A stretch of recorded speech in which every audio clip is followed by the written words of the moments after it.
Hello and good morning. It is 10 o'clock Central European summertime, and I have the pleasure to welcome you to this webinar on the Funding and Tenders portal.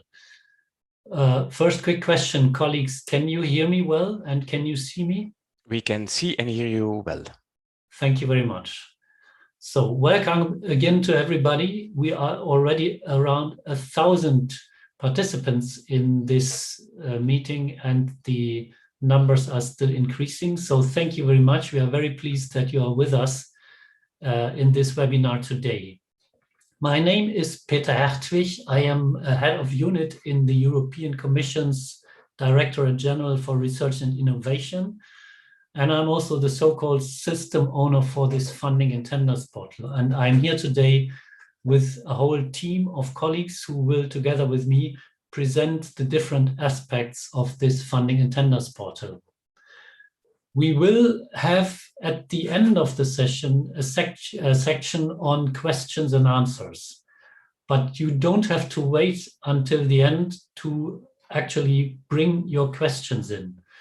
And for the questions and answers, very obviously, we cannot go into an oral interaction, but we will use an application that is called Slido that many of you will know.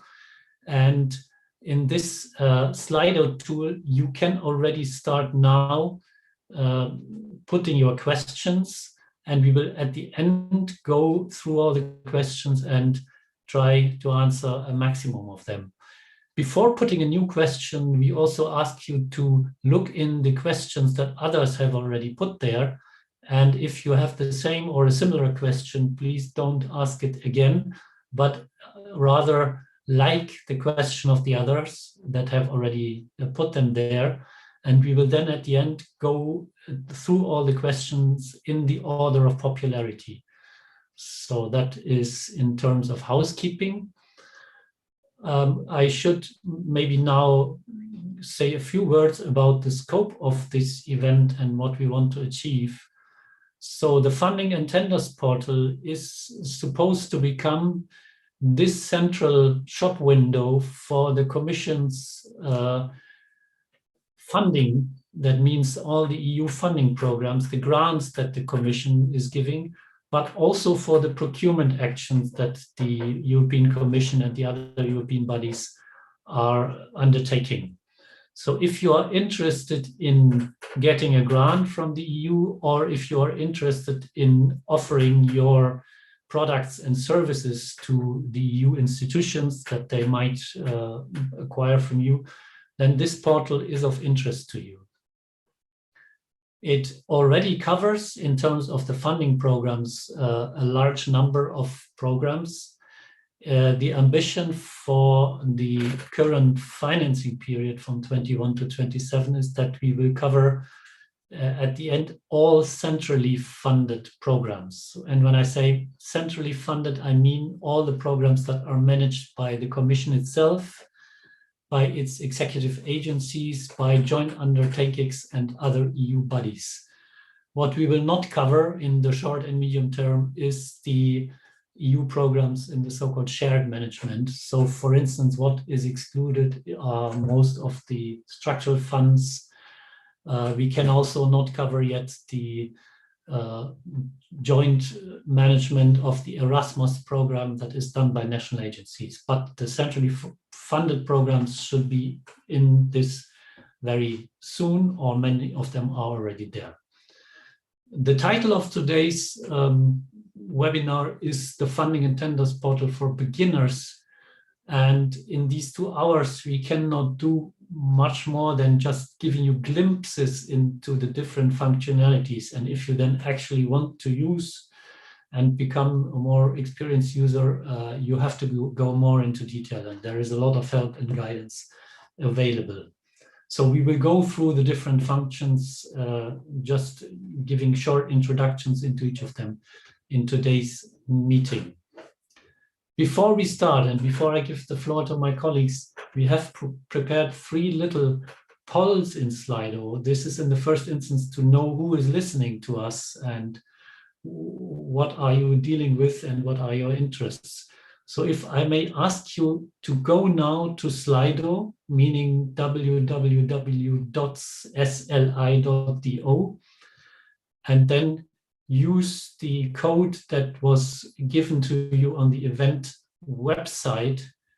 Maybe we can also try to share it again, and I share my screen with the initial slide, which shows the coordinates for going to Slido. 1 second. So I hope you can see this. This is the way to go to Slido. You go to www.slide.do and you put in this identifier portal NOOB, and then you will find the first poll. And please reply to this first poll. I stop sharing now again.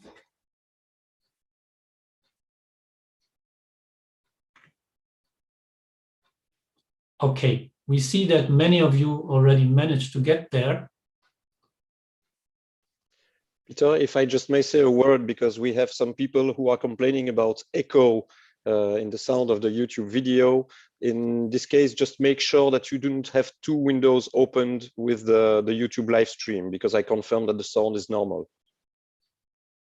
Okay. So it's not my fault, apparently. No, it's not. Okay. So the figures are still increasing, but the statistics seems to stabilize.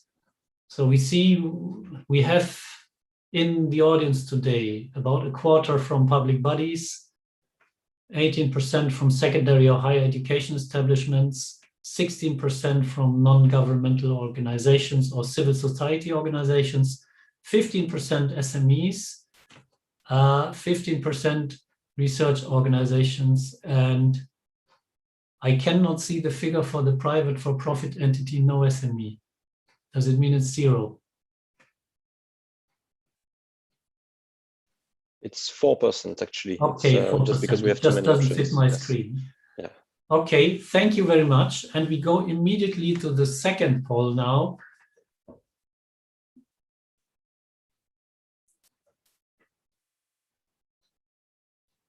Yes.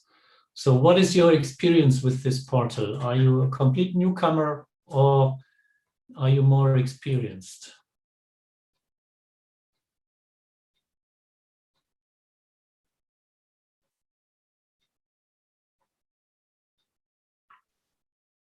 I may also address a recurring question. It's whether this webinar will be recorded, and the answer is yes. And you will be able to find a recording on the event page. So the same one that you may use to access the YouTube live stream. Thanks, Olivier. Yes. Okay, we see that indeed we reached the audience that we wanted to reach. More than half of you are really beginners, and only a few are the more experienced users. So that is very good. I think we should go to the third poll now.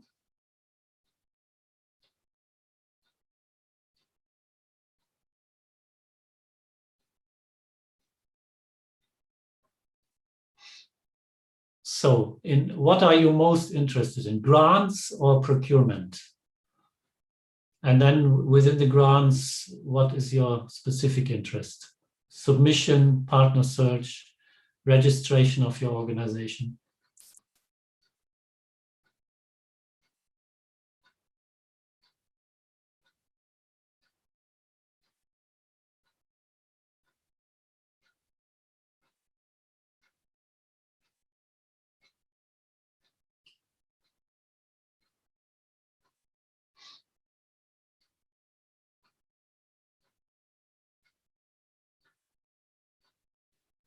Okay, I think also very clear results coming out, although people still reply.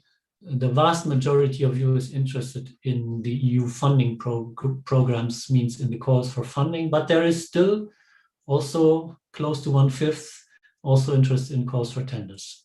Okay, I think we can close this now. Thank you very much. and we will then hand over to our first speaker. My colleague Agnes Hegyvarine will give you a quick overview of the main functionalities that you can use without even being logged in and without having an account on that portal. Agnes, please. Yes, just a moment. I will hide. Okay. So good morning, everyone. I'm glad to hear that the majority is new to the portal. So in order to start looking for opportunities, the quickest way is when you land on the portal, the first question is about finding calls for proposals and tenders.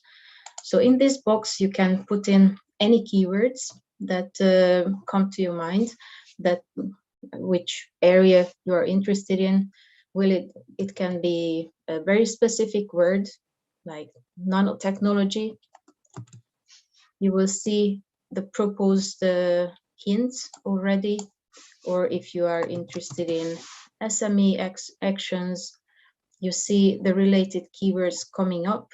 And then when you click on the search, you will enter a more refined search possibility, which will be presented by my colleague later on. So we go back to the home page. Once you have tried the keyword search, you can also go by selecting your interesting EU programs. So if you know already what EU program you are interested in, you can click on these programs here, your favorite program, and then you land in the landing page of a certain program where you will see more details about the structure of the program. You can also make a specific search just linked to this program. You will see projects and results later on. And we provide an overview about the program structure, about the main things to know about the program. There's a section about the novelties, what's new, and then we also will build gradually useful links. You can see here that there's a banner linked to the program here. This is not only a banner, but actually it helps you to navigate throughout all these pages later on.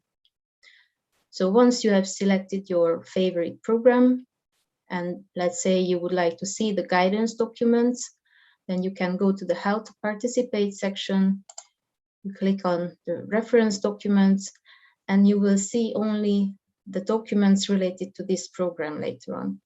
If you want to change a program, you can simply click away the filter and choose another program for your interest area. The same is true for actually all the pages. This is to help you navigate throughout, just to make sure that you don't have to set the filter over and over again. So for each EU program, you can find the interesting information. If you are interested in the previous programming periods, you can also find information related to that as well. We have a section about the basic things to know about the participation, how to participate in 5 steps. We have divided it into 2 domains, one related to the grants and another one related to the tenders. These are very similar, but still, if you would like to know more, you can still read the details from here.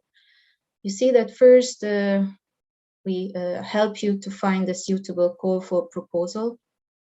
And then once you clicked on the topic card, you can read all the related details, the topic conditions, you can find the submission system there, or you can launch a partner search request related to that topic. And then once you want to interact with us, then you will need to create your EU login account. You either need to register or you can use your available one if it exists. And then there are certain actions, registering an organization or submitting a proposal. For that, you need to have an EU login account. And I will show you later how the logged in part looks like. So in the how to participate section, there are very small differences in grants and tenders, but it's worth taking a look at the differences. So if you are interested in the tenders, you can read more about the procedure. These are the basic conditions. There are plenty of further references for your reading, and you can also make a very specific search linked to the tendering opportunities only. So regarding the navigation in the portal, here you see only the public sections, which are available to anyone without a login. So these are the searching for funding opportunities, the documents related to the participation, organization registration, and then we have a partner search functionality with a complete database of previous successful participants. And then we have projects and results linked to all the programs. And if you would like to participate as an expert, evaluator, or monitor in the programs, you can also find a section there and a support, which will be also presented later on by my colleague. We have a news section also on the homepage, but here you will find generic news webinars linked to any programs. If you are interested in news of a specific program, then I advise you to select the program from the homepage, and then actually on the landing page of the program, you will see the latest news linked to that specific program only. So if you would like to interact with us,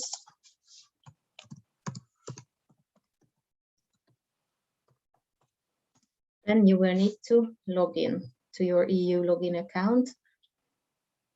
Creating one is quite easy. You just need to have your email address, and then link to that, you can create it. What you will see on the left-hand side is all your private personal assets.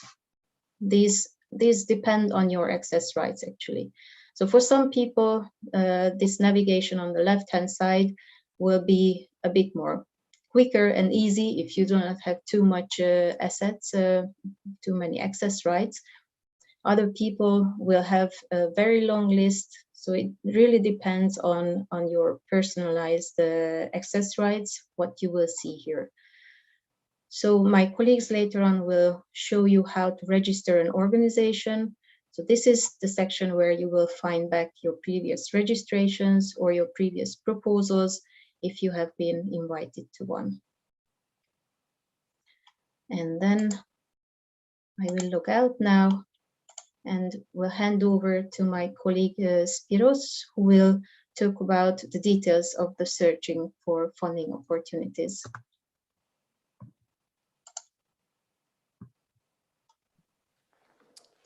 Hello everyone, yes, I will carry on sharing my screen. Okay, please give me a second.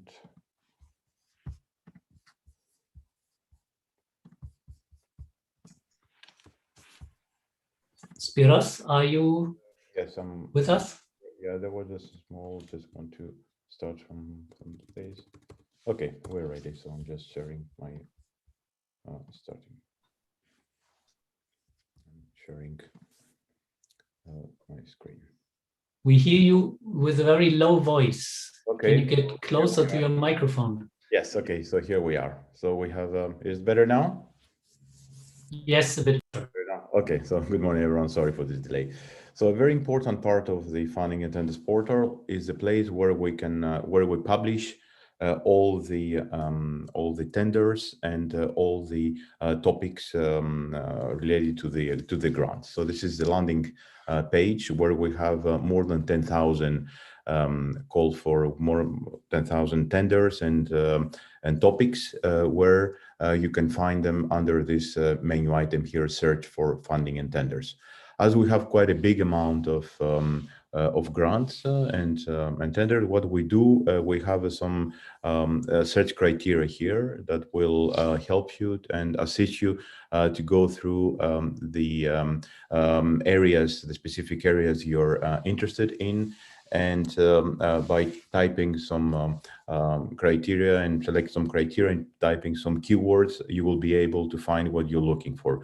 So what we have done, we have aggregated and we have selected all the keywords and that are related to the topics that grants are available. So if I take again, let's say the same area in nanotechnology, as you can see here, we have several keywords starting with this word. And if I click one of them, you will see now that the results are limited only to the topics that are related to nanotechnology. You can, by clicking this match whole word only here, you can select and say that the word that you have typed there is part of a phrase or of another word, or it has to match exactly your search criteria for that specific word. Then you can, if you clear, for example, anytime you can clear the search criteria. A very big distinguishes between grants and tenders. So if we, let's say, we're interested in the grants, then you deselect the checkbox of the tenders. And what you get now is the total amount of grants that are available for funding. So as you can see, we have more than 4,000 here. And the next one is the submission status. What does it mean? We have three areas. We have forthcoming, open for submission, and closed. Forthcoming are the ones that we have already published the information. We've already published the area that we're interested in to fund, but what is missing is the opening date. So it's not open. It's not open yet. So you cannot start the submission yet. It will tell you, for example, if I deselect all of them and I select only the forthcoming, you can see that the opening date for this is going to be in the 1st of June. But we already provide you all the information that you need in order to be able to prepare whatever is needed for the submission when it will be open. So if I select the other ones, so what we currently have now are around 60. We have 60 open ones and quite a few that are closed. So as you can see, since we're reaching the end of the, we have reached the end of the previous framework program. Now we're in the new one, the Horizon, mainly Horizon Europe and other programs where new topics are coming on a regular basis. You can fine grain even down the some other specific criteria. So you can select, for example, the working period that you're interested in. As you can see, we started this year the new program period, and we already have 90 calls available for this program.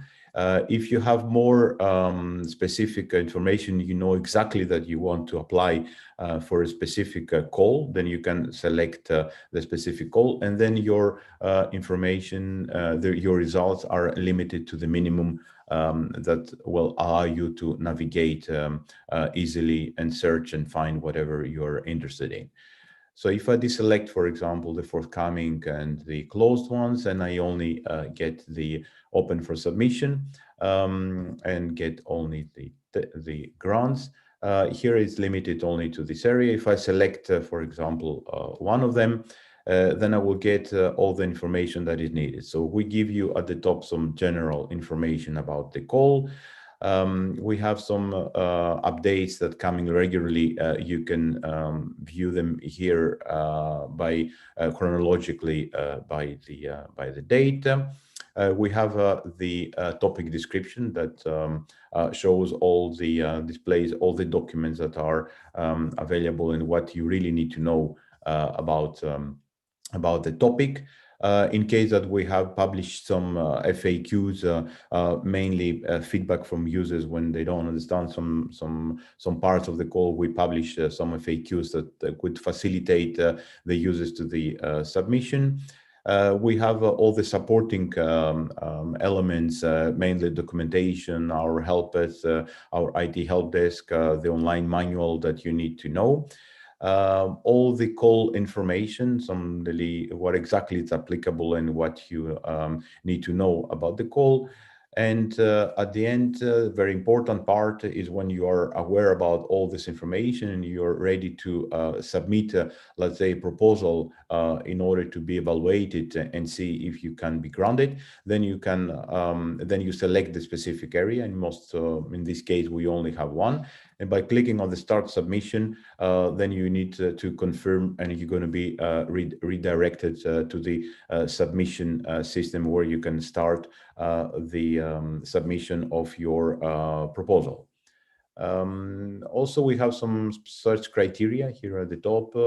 We have the documentation. Anytime you can access all the documentation that is needed to get familiar with the procedure of submitting evaluation of your proposal. We can have some calendar and RSS feeds about the news and the updates, and you can sort also the topics depending on the area that you're interested in, either descending, ascending, or depending what is open and what is closed.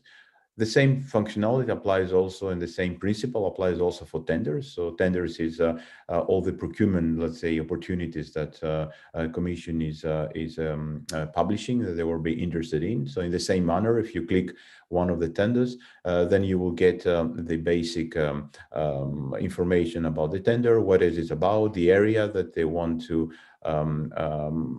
purchase whatever they need. And when this is also open, then you're going to be able to submit your call for tender based on the eligibility and based on the information that is provided in the area. So this is a walkthrough about the landing page and the place where you can find. There are also more specific criteria about either for grants or for tenders, and we do this in order to be sure that the results that you're going to get back from your research criteria, they're going to match more or less the area that you're interested in order to avoid having to go through thousands of topics and tenders that we publish. So by typing and selecting here, you're going to be able to find out the areas where you will be able to submit a proposal or a tender. So that's a quick walkthrough the funding and centering landing page. I'll pass you to my next colleague. Thank you very much. I think the next in the row is Giuseppe, and he will tell us about how to register an organization. Giuseppe, please. Thank you. I am going to share the screen as well.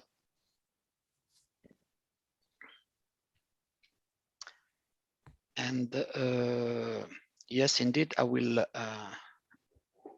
will present you the registration of an organization, of a participant in the funding and tender portal.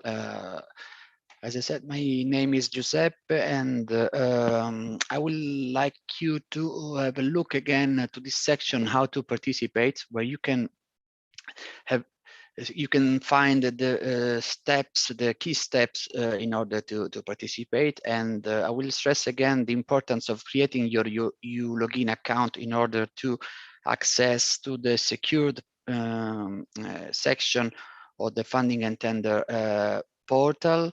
And this is a precondition in order also to register your organization. But as I said, I will focus my presentation on the registration of the organization. So I will have to click here on the participant register. So what is the registration? It is actually a mandatory step you need to take in order to be able to participate, to call and submit your proposal. The purpose of the registration is to obtain a participant identification code, which is known as a PIC, by providing some basic information about your organization. This information will be used in your proposals and will be validated by the European Commission in case your application will pass the evaluation stage during the grant agreement preparation. The participant register is fully multilingual. You can select your favorite language here, and you also have access to help in case of need. It is a good practice before starting a new registration to check whether your organization is already registered in the system, and you can use this search functionality in order to search for existing organization. Let's say that I didn't find my organization, so I can start my registration process by clicking on this button. As I said before, I need to authenticate. So from this moment, the system will recognize my profile. I will enter my password. And I will start again from the first step, which is the accessing the participant register.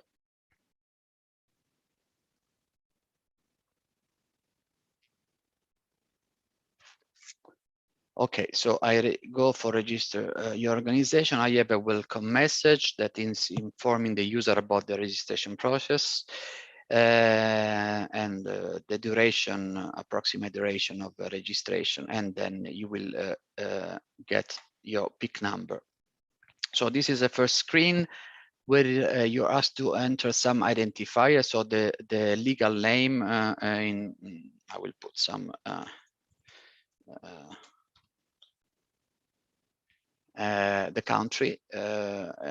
From this screen, you can already see some in the layout that you have red asterisk wherever the fields are mandatory, and you can get some tooltips for adding more information about the specific fields. You can see how many characters you use for each field. Here I still miss some mandatory field, and then you can see it also from this message, review the form. So you're not allowed to move forward until you don't provide also this information. We'll add also a VAT number. So this information is used to have a preliminary check in the system. So the system is checking now if my organization already exists in and is proposing me some pre-registered organization that which name look like my the one I am registering. Let's say that I don't recognize my organization here. In case I would recognize my organization, I could opt for stopping the registration and reusing the PIC number. In this case, I would say that I don't see my organization, so I want to continue my registration. So I am in the next step, which is the organization data. Again, here I'm asked to enter some information. Some information is already entered in the previous step. If I want to change it, I need to click on this edit button. Here, I need to enter the address, Matteotti number 2, and the postal code. Okay, and I will put the city and my telephone number. Okay, here I have official language. This is something different from the language of the screen. Is the language you will wish to use with the European Commission in your communication. So it's something that is also a mandatory field. And now I will move from organization data to legal information section. Here you can see you have just one mandatory field, which is the legal form. This field is dependent of the country. So I will see, I entered Italy as a country, so I will see all the legal forms from Italy. I will choose my legal form, which is società in nome collettivo. Well, there is a misspell here. And for the rest, you can see preset values, which are default values set as no, but you should really pay attention and confirm these statuses one by one, because this could be useful and in the future when you apply for a call, and can be used as eligibility criteria or as a selection criteria. So it's very important that you provide the right information in this stage. Otherwise, you need to go back later to update your information. I'll move to the next step. Here we have the authorized user, so the user that can access to this organization to update the data and to communicate with the Commission. And I can see by default that my account has been added, and eventually I can add a second account as an authorized user as a backup. This is also a good practice to follow. Once I confirm this, I am already at the end of the process, so I can see in the summary page all the information I provided. If I don't like something, I can go back and change. Otherwise, I can print if I need to have a summary printed out, or I can submit the data. So I will submit, and I will get finally my PIC code. This is a very important code. You will receive at the same time an email with all the information you provided and the PIC number. And this is the number you will have to use every time you will submit a proposal, and you will add your company as a partner in a proposal. Before closing, I could just show you what happens if I log out from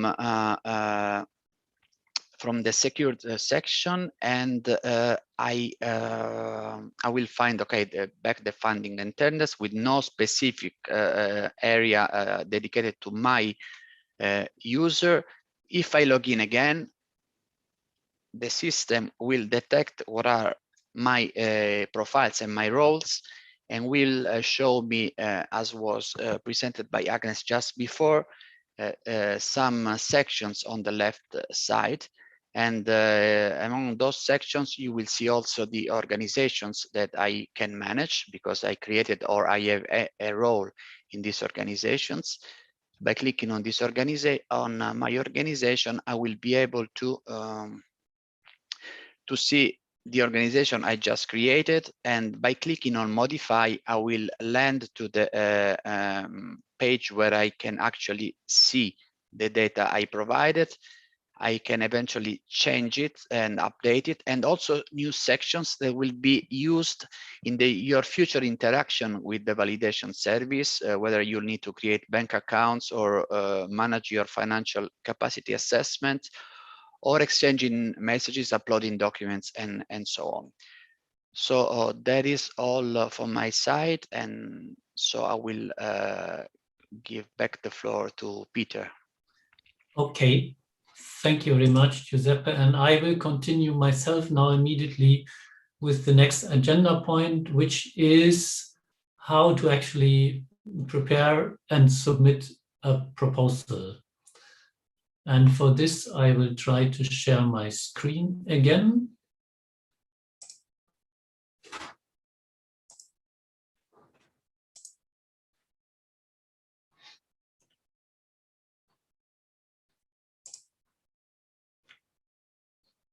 I hope you can see it. Yes, we can. Good.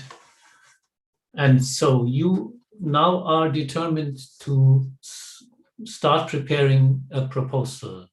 The first step is, of course, that what we already described before, that you have to find a suitable call topic. And for this, you usually go to the search, funding, and tenders that Spyros has already explained in very much details. And if you want to actually submit, you are, of course, only interested in the topics that are open for submission. So you unfilter all the forthcoming and the closed. And let's say you are interested in a call for funding, meaning in the grants and not in the tenders, then you will also unfilter the tenders part. But you see that there are still 60 topics, and in the near future that there will be many more open topics, because the new programming period just starts and all the calls will be published very soon. So, and in order to even find suitable topics in this restricted set, you can start searching by keywords. And let's say I'm not interested now in technology and nano, but I look more in something of the area of rights and the justice program. And for instance, I know that I'm interested in the rights of the child. And there I see there is exactly one call topic open, which is dealing with the rights of the child. I click on that topic card, and as Spyros has shown already, I come to the page where all the details of this topic are explained. So in which program it is located. In this case, it's the Citizen Equality, Rights and Values program.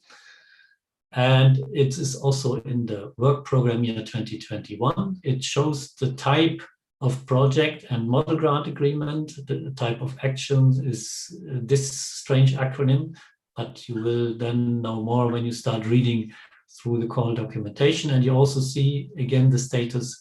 This one is open for submission, and you still have a lot of time to prepare your proposal because the deadline for submission is on the 7th of September. And then you see the topic description. In this case, you are referred to a call document that gives the details of the topic description, and then you have all the other information here. And then before you actually start preparing a proposal, in many of our calls, you do not apply alone, but you apply with a consortium. And within all the topics descriptions, if this applies, we have a possibility that we call partner search. And for instance, in this particular topic, we see already that 54 organizations have posted requests for partner search. And there are two different types of requests or of offers. You can either offer your expertise and tell to everybody in the world, I have this and this specialities and things to offer, and I'm interested in participating in a consortium in this specific topic. And then others can go there and see whether they want to go into a consortium with you. Or you can also post an expertise request, meaning you have, for instance, already a core consortium, but you look for a specific other partner that can cover certain aspects of your proposal for this topic, and then you place an expertise request. And who can place these requests? It is normally the people having a right to manage the data of the organization. So if it's a newly registered organization, what we have just seen in Giuseppe's contribution, and you are the so-called self-registrant, meaning you just have registered your organization, then it's you can place such a new offer.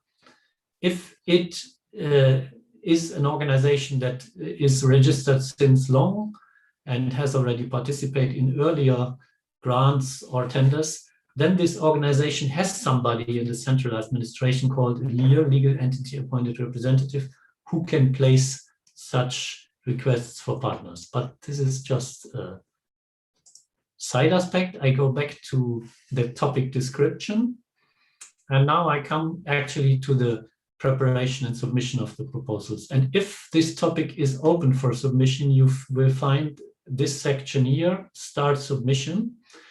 And the most important in this section is, of course, this button, Start Submission.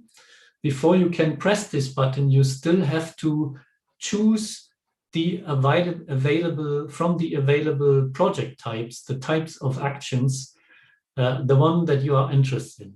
In many topics, there is only one choice. So you just click here. There are some topics where there are different types of actions available, and then you have to choose between them. And then you have chosen your call topic, you have chosen your type of action, and now the proposal submission system knows exactly what you want to do and can provide you exactly the correct proposal submission forms and the other details you need. Again, you have seen this. This time I will confirm the choice, and I will be guided directly into the proposal submission system. And the first step, again, if I want to start preparing a proposal, I have to identify myself for very obvious reasons. Again, if you do not yet have an EU login account, the creation of one is extremely easy, and it requires just your email and your first and last name. I just see I had earlier. logged in with a test account. I now log in with my real account.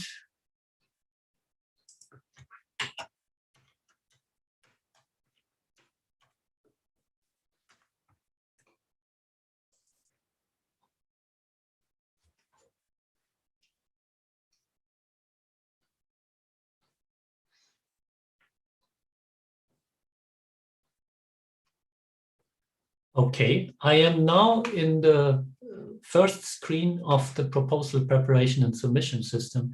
Again, I see all the details that I have chosen, and most importantly, I also see the deadline. This banner is turning yellow and red when it comes closer to the deadline. And I also see here a kind of a metro line showing me what I have to do, what are the different steps before I actually can submit a proposal. And I am here first at this first step.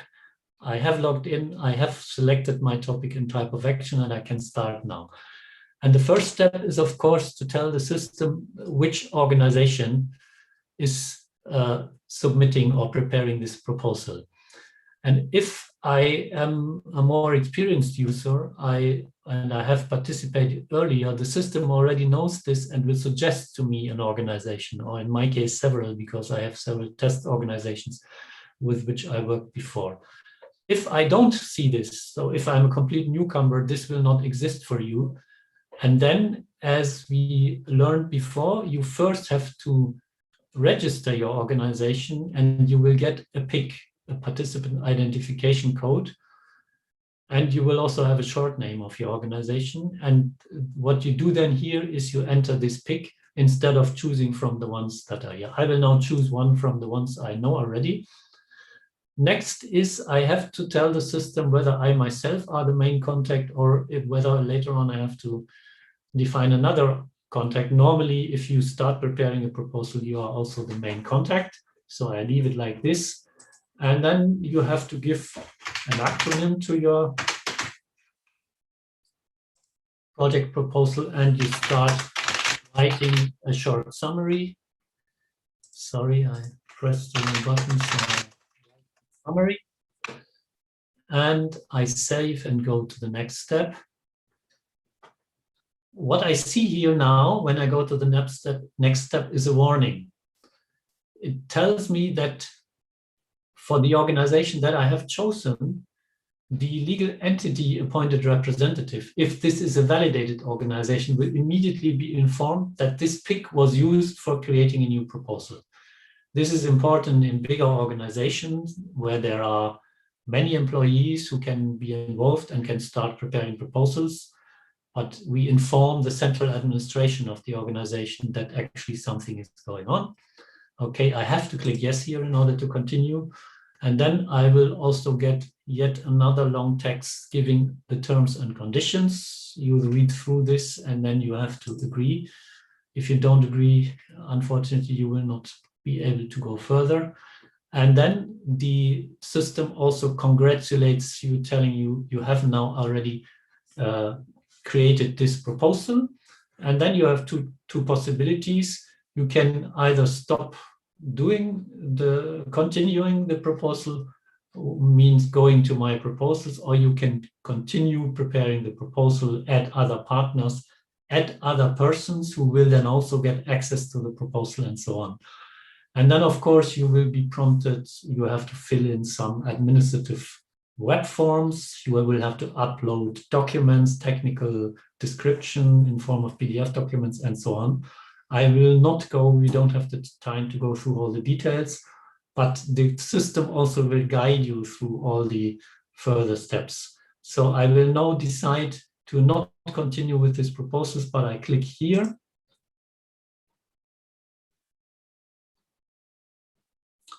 And the system will bring me back to one of the main screens of the portal.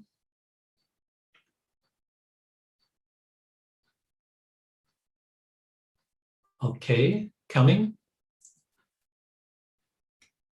You are still logged in. As you can see, you can see your name here. And you can also see it in the fact that this left-hand menu list is still available. And if you want to now go back, or maybe I still demonstrate what happens if you log out. So let's say I log out, I go and do something else. I come back after a week or two. I go again to the homepage of the portal and I want to continue preparing my proposal. First thing I have to do is to log in.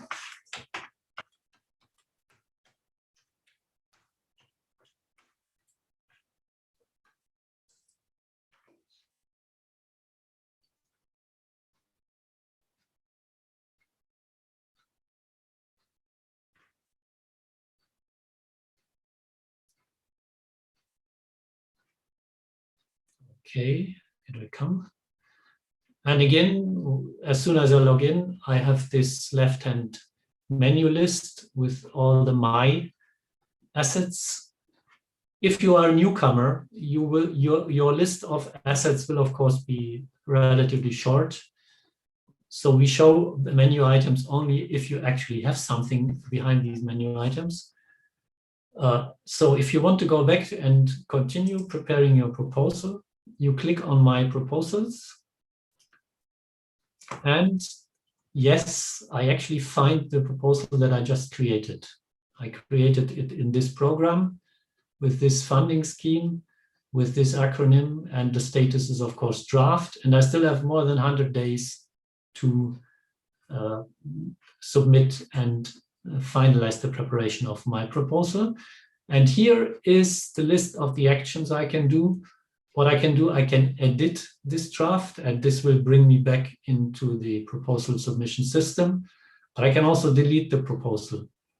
And if you want to play with the system, you can do this. You can go to any open topic and you can start creating a proposal. But what we would ask you in this case, if you do this after you played and you had prepared a draft, which you will never pursue, please delete it, because many test drafts will load the system unnecessarily and it will become slow for the real submissions. So I will do this also now here.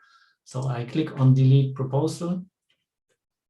And then there is another warning saying, if you do this now, this will be lost forever. And this is of course what I want, because it was just a test.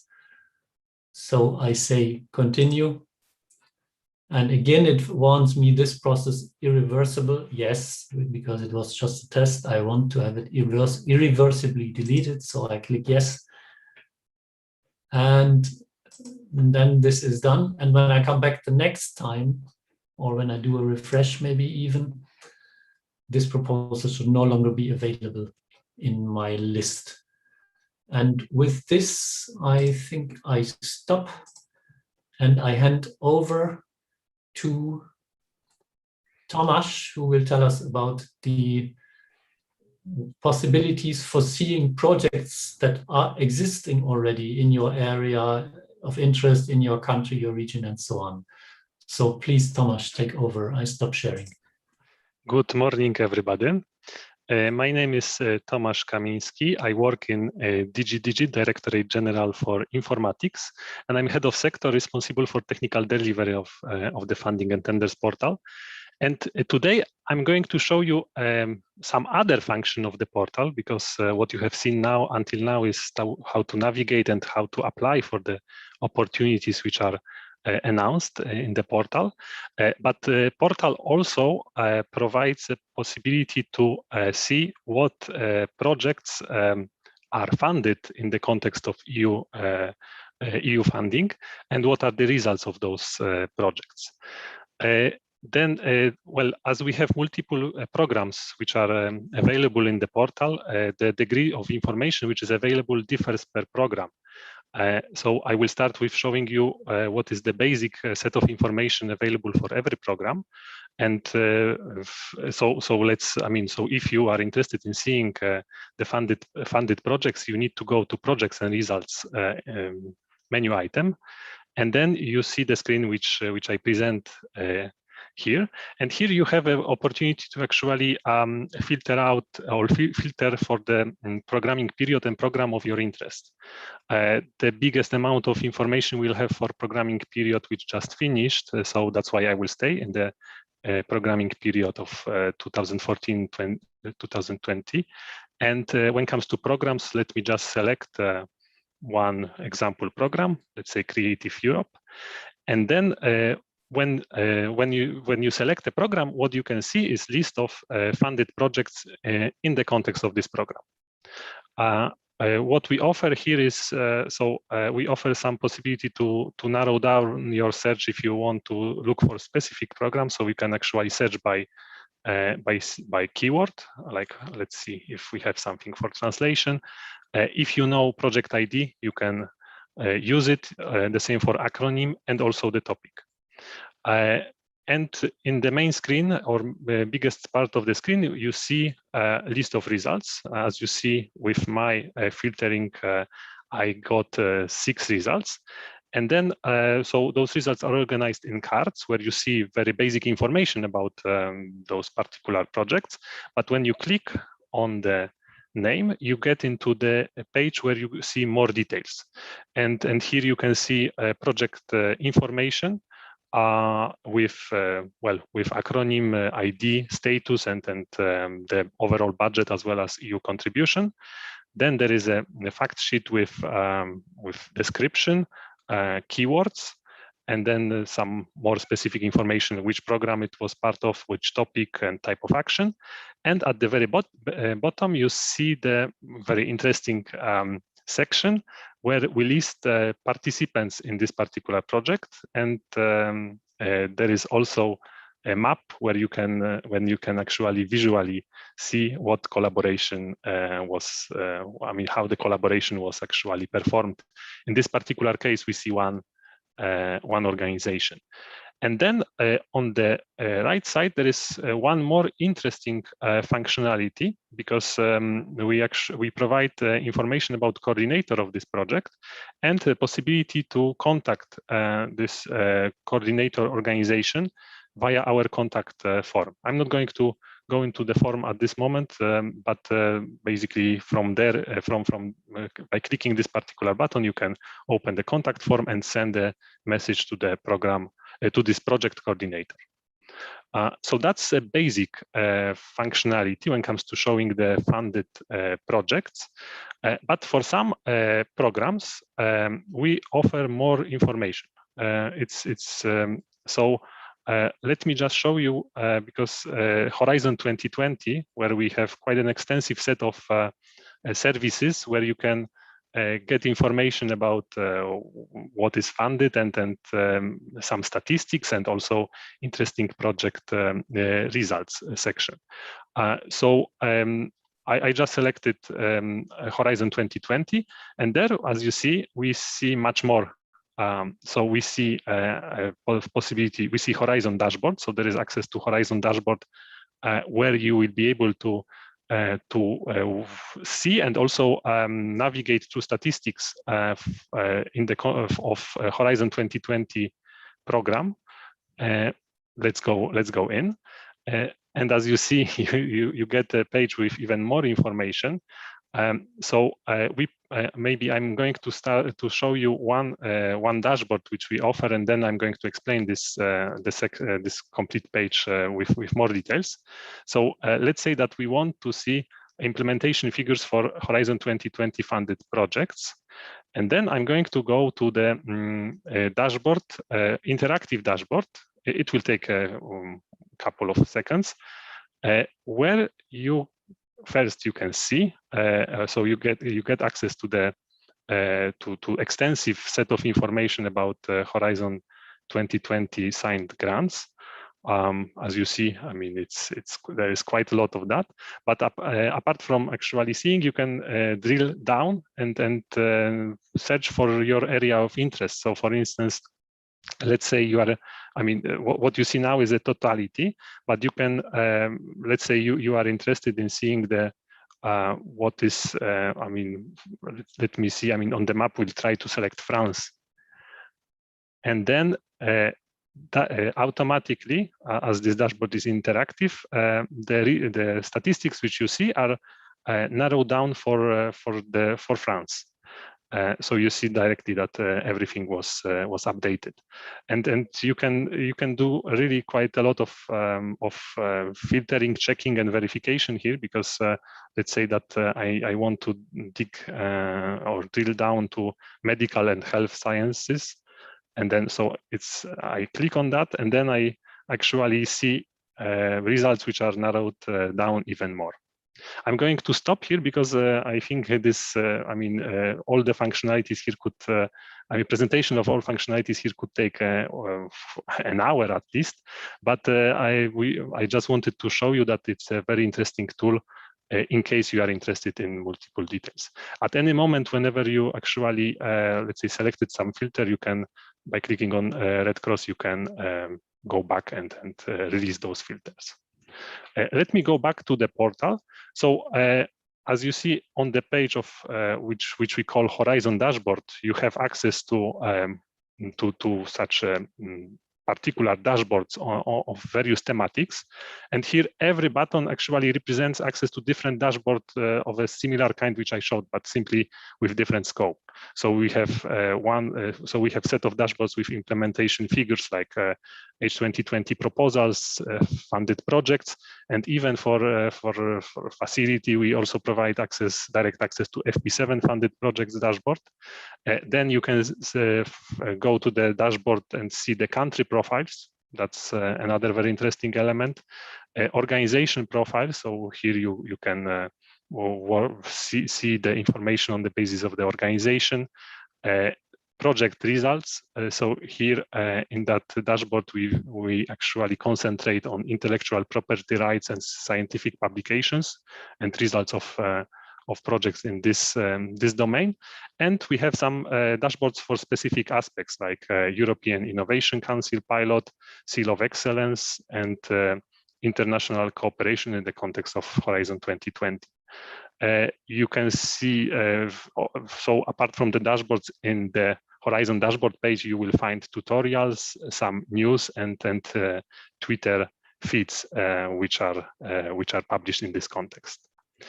So let's go back to our projects and results page for the Horizon 2020, because apart from Horizon dashboards, we have also Horizon project results. That is a very interesting and I would say fun and entertaining platform where projects publish results for which could be reused by others, and this will be presented by my colleague just after my presentation. And then we have some other access to other services, or like Horizon Results Booster, Innovation Success Stories, and also Cordis, because for Horizon 2020 and FP7 projects, there is an information service called Cordis, where you see all information about all funded projects. Basically, I mean, that's where we refer you from that point, from the portal for Horizon 2020, and also you will find the same for FP7 here. So that is actually part of the project and results for Horizon 2020. There is one more interesting element which I just wanted to show you quickly, is that for also COSME program published a very interesting tool in the page. It's actually COSME Data Hub. So again, I mean, what I did in project results, I actually selected other program which is called COSME, and there you see specific access to specific functionalities, as well as list of funded projects, which is a basic functionality of our system. And then, so just to show you COSME Data Hub, you will see a map where you will be able to actually navigate and actually see what are the specific projects funded in specific locations with some details. Let me just go to one. So we have, for instance, I mean, you can see basically quite a, let's say, extensive set of information about the funded project in specific location. I think I will stop here. So I hope that you will find the project and results part of the portal as an interesting source of information. And I will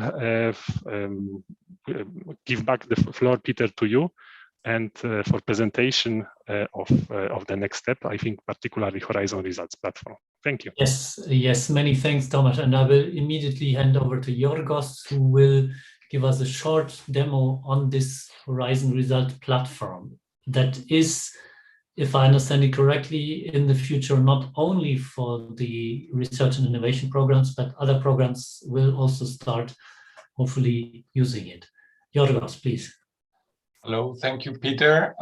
Yes, just to answer your question, I'm trying to hide some of these bars here from my screen.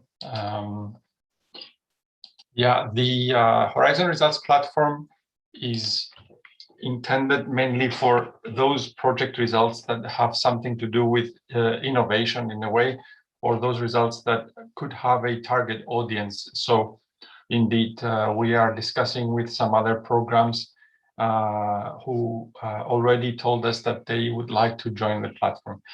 But before I jump into the demo of a platform, let me just say a couple of things about this sort of novel platform that we relatively recently launched.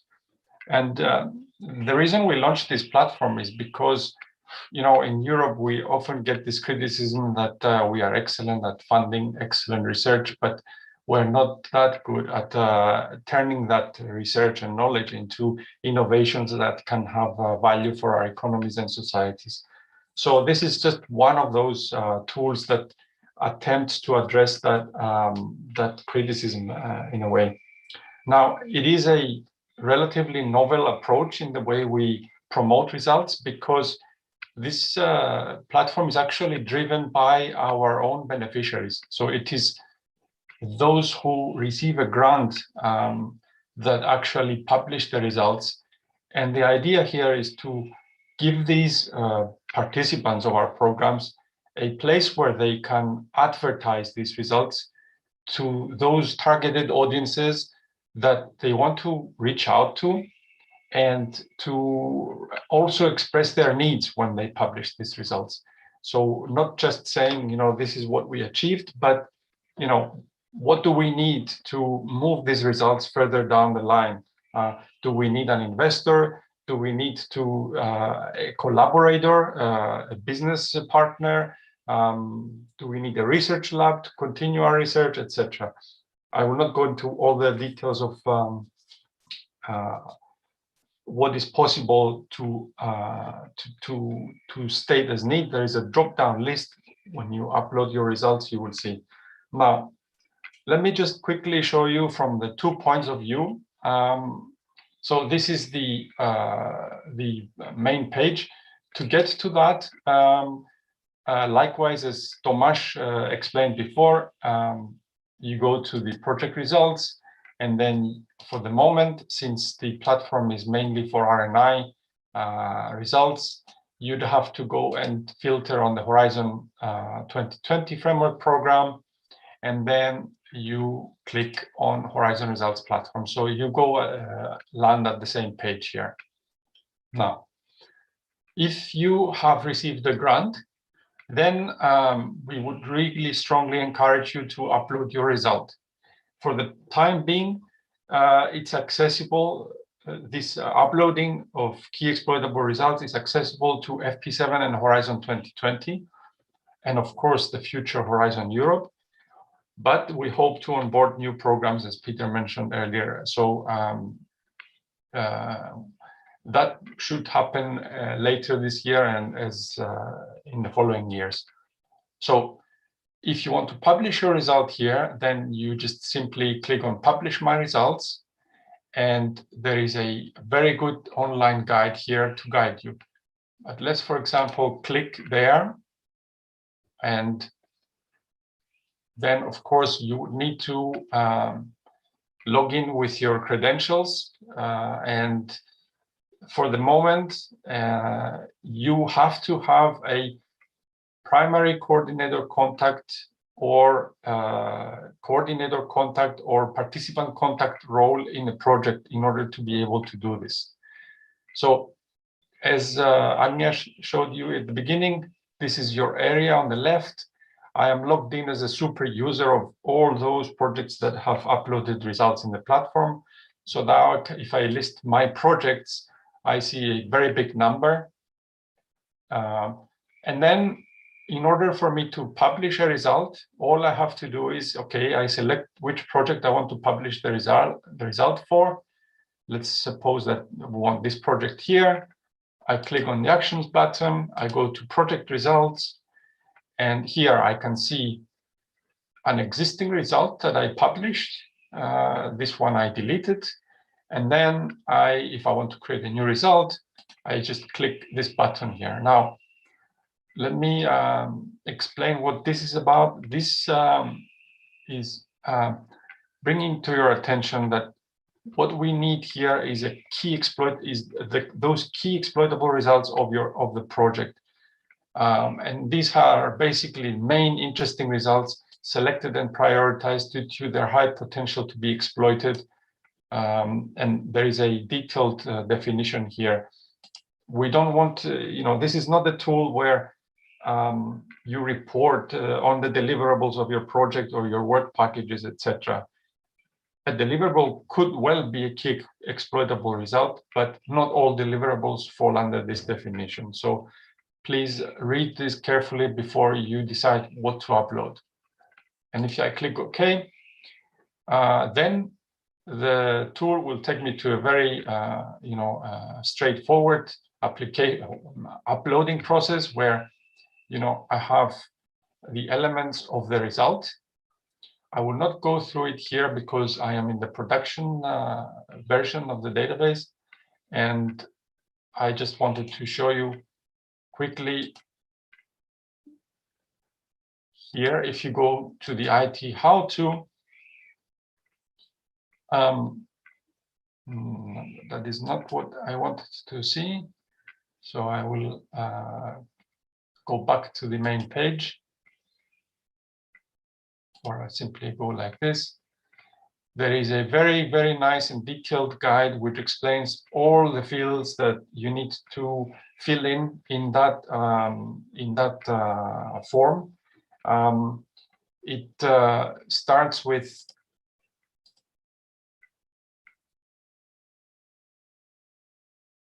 so here what I just explained, it tells you how you can create results.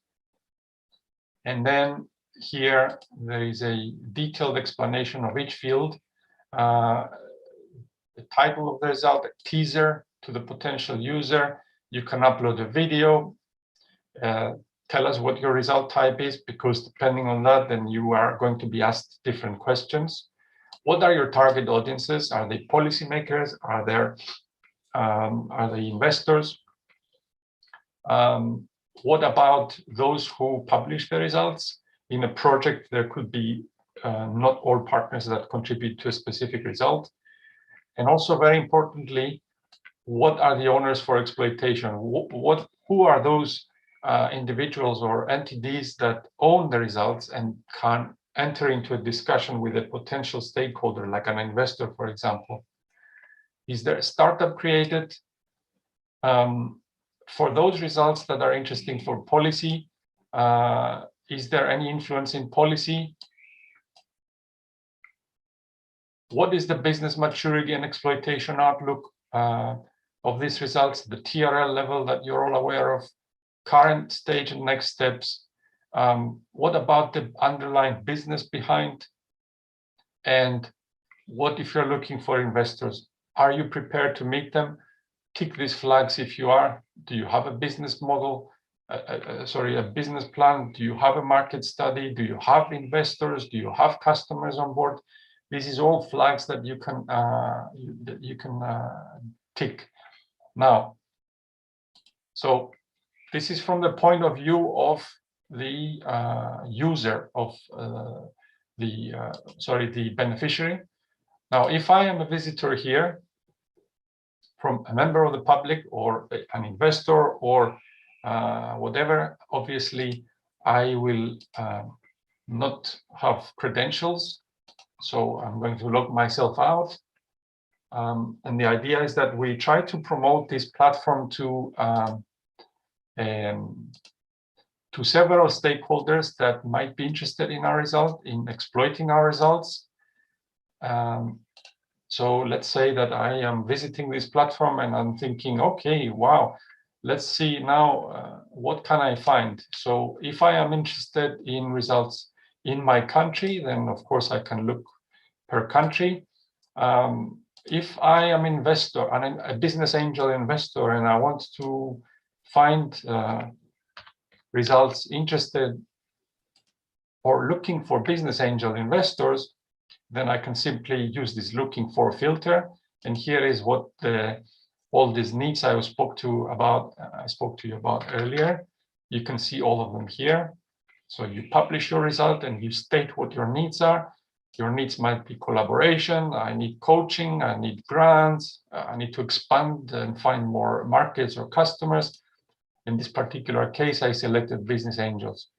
And then here, you can have a look at this very detailed, all these advanced filters that a user, a visitor of the platform can search your results in.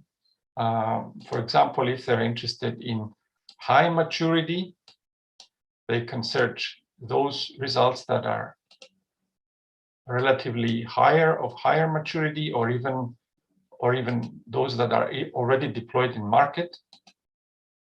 And there are many more filters here. If you're an investor and you are absolutely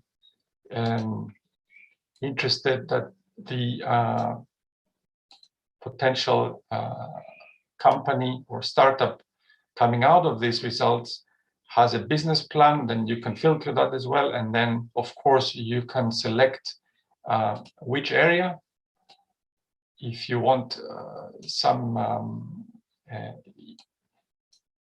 if you want from the area of clean energy, for example, there's two ways to do that. You can either select by the EC policy here, related EC policy area, for example, and go to energy, find energy. So we nailed it down to 3 particular results now, and you can see here a nice representation of each result, which also can declare which strategic development goals they contribute to. They have intellectual property rights to the underlying result here, and then you can simply click and see here the details of all those fields that have been filled by them. So here's the title, here's the teaser, here's the owner of the solution, their result description, their needs, the sustainable development goals they contribute to, current stage description, value proposition, and their investors corner, their readiness level. And then the idea is that this stakeholder looking into our database, into our platform, they can contact this person here through this button. Again, in order to protect our result authors, we would like the person contacting them to have an EGAS ID. So here they will be asked to fill in a form with their EGAS ID. So this is what I would like to present. Okay, thank you very much, Georgios. Thank you. Very impressive. And we switch topic now a bit. We come to the possibilities for people to help the Commission and the executive agencies in evaluating proposals and monitoring projects and our programs. So what do you have to do if you are interested in becoming an expert working in these fields for the Commission? And there is, for the new programming period, a single call for expression of interest. So we are looking for expertise in all funding areas, in all the different programs. And if you are interested in this, you just go to our portal and you tell us what your expertise and your profile is. And now Tomasz will give you all the technical details on how to do this. Yes, thank you, Peter. So as Peter basically said, if you are interested to be an expert, we also have, you should also come to our portal. And then we have a page which you can actually go to by getting to work as an expert menu item, where all the information are explained. And first thing which I would invite you to is to see the video, because you can see interviews with real experts, real experts, and which gives a glimpse of what their work is about. And as Peter basically said, so we look for experts for evaluation of proposals, prices and tenders, and monitoring of execution of projects, as well as preparation and implementation of EU programs. The second, or probably the most important aspect, is call for expression of interest. So currently, running call of expression of interest for experts can be found here in this. It's a PDF document, so you can see it at the bottom of Work as an Expert screen. Calls for expression of interest for experts 2021-2027. So after watching the video, I invite you to then go to this document, because you can see there, I'm maybe just quickly going to open it.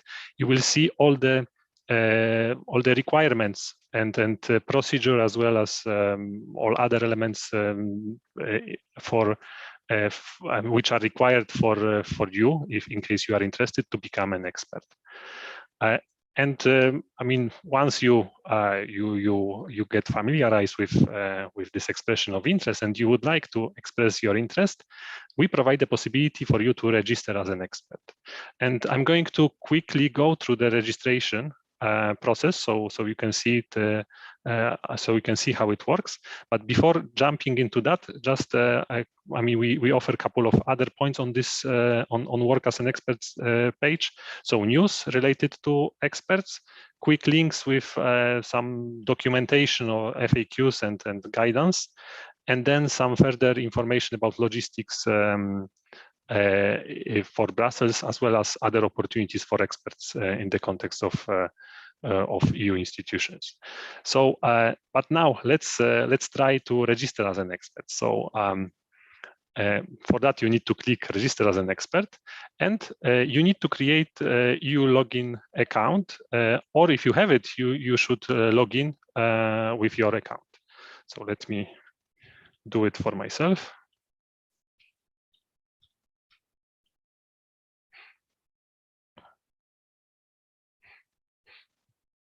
And now, as I log in, I will be directly forwarded, or I will move to the system which is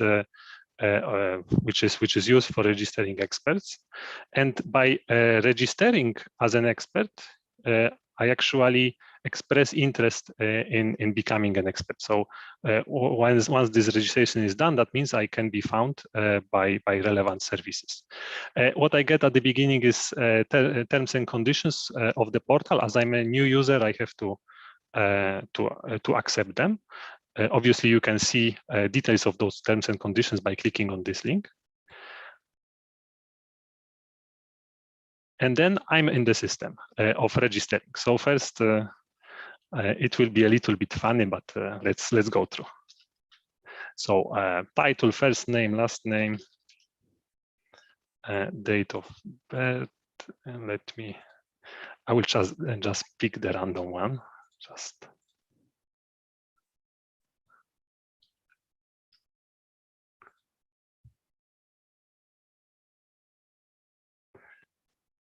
So it's actually all the basic information which you need to fill in: date of birth, place of birth, country of birth, then gender, nationalities. So you can pick more than one.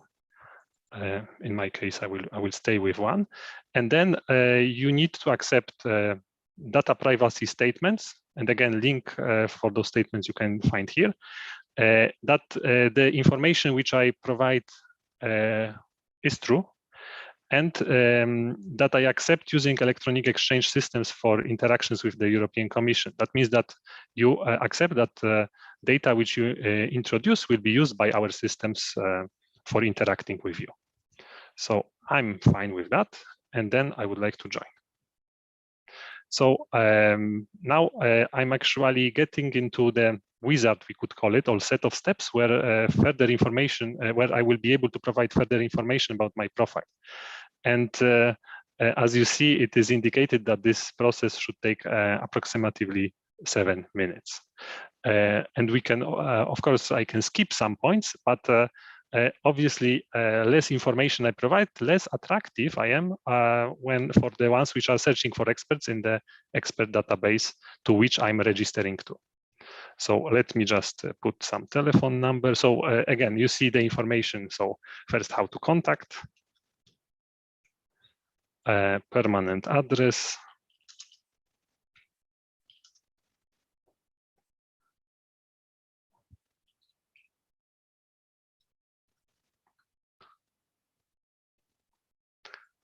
country,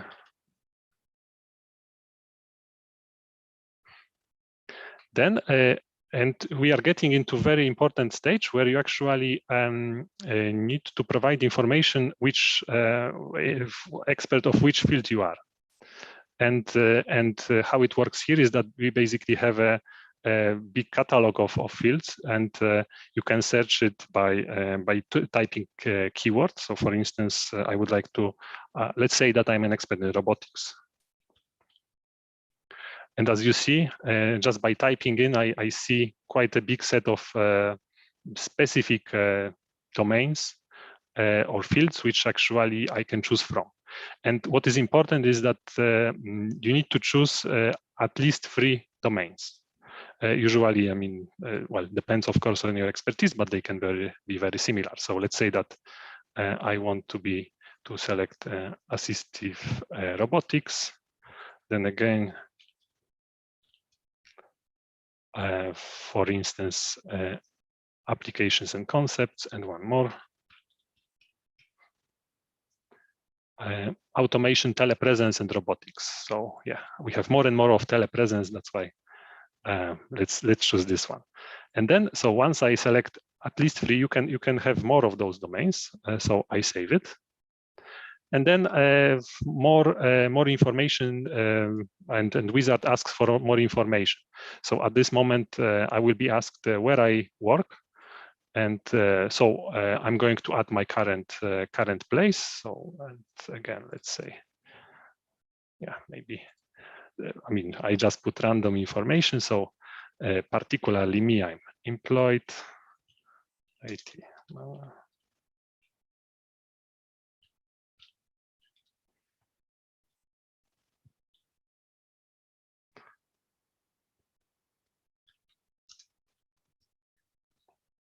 Again, organization which you put will be actually searched in the catalog of organizations. So here it's you just type the keyword, and then we will search, or system will search in the database. I select European Commission. Then some more information need to be provided. I'm going perhaps to skip those because. Well, I mean, we don't have so much time. You can, in this step, you can also save and add another employment. I'm not going to do it, but just for your information. So basically, you build up your CV in this step. Let me save it, and then highest level of education. That's the second element when it comes to your CV. So let me just put some item for myself.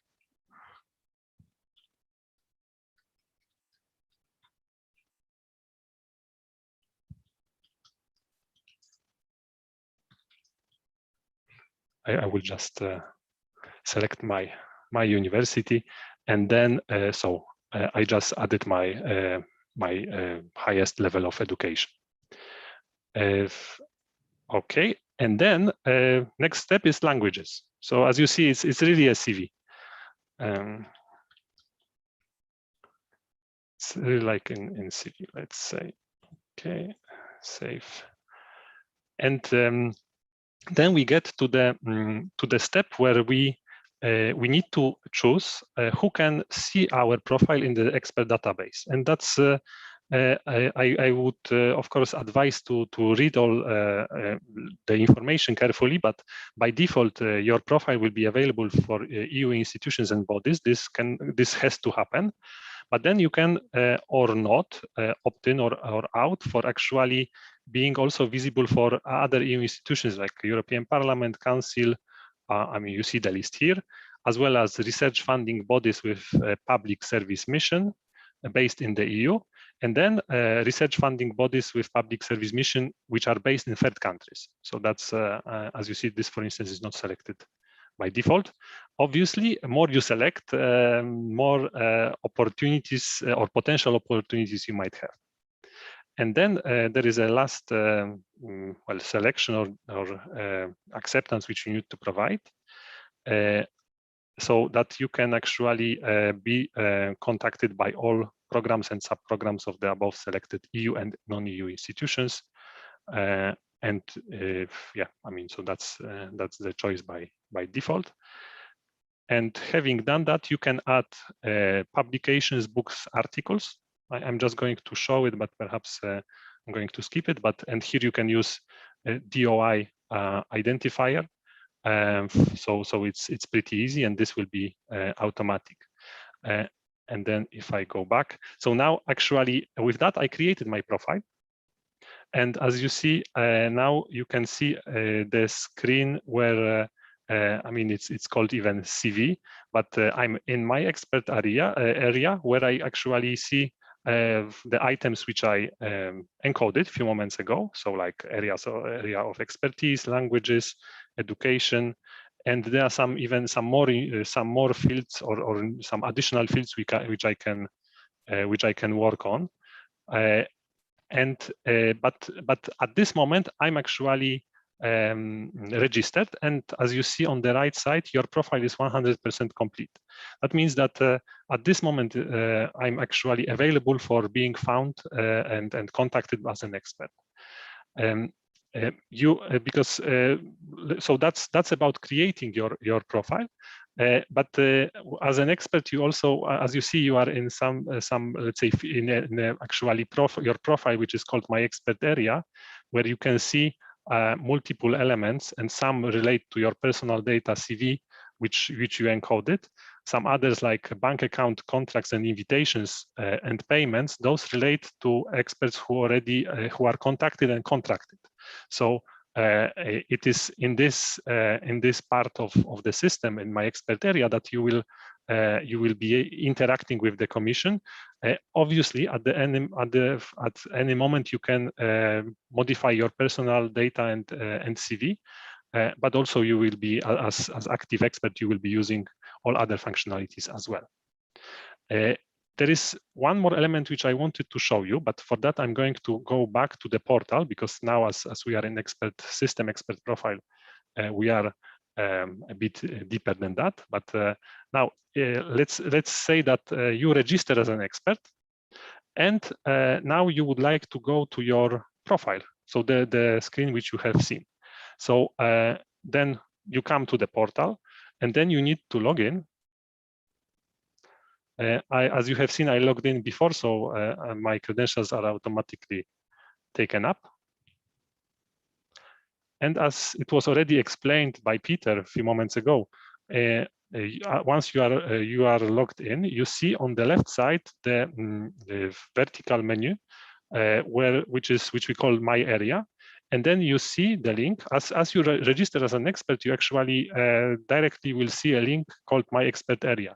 And there, basically, from the homepage of the portal, you can get into My Expert Area. There is one screen which actually shows you, I mean, it's a dashboard, basically, which shows work, some evaluation tasks which I assigned. As you see, at this moment, I have 0.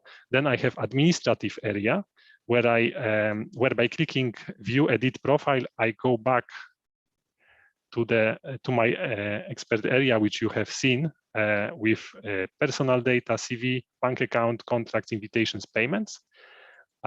And they are coming back to the portal. There are some other information like about number of contracts in last 12 months, expert rotation rules, which are specific for some programs. And then there is also a possibility to delegate your profile. So let's imagine that you would like to that you work as an expert, but you are busy, or you want that somebody else is actually let's say helping you with your profile. Then basically there is a possibility for that. I'm going to stop at this stage. And well, thank you. And Peter, I'm going back. I'm giving back the floor to you. Yes, thank you very much, Tomasz. And I see time is running. We have to speed up a bit. I will now follow up with another topic that is rather closely linked to the expert profile.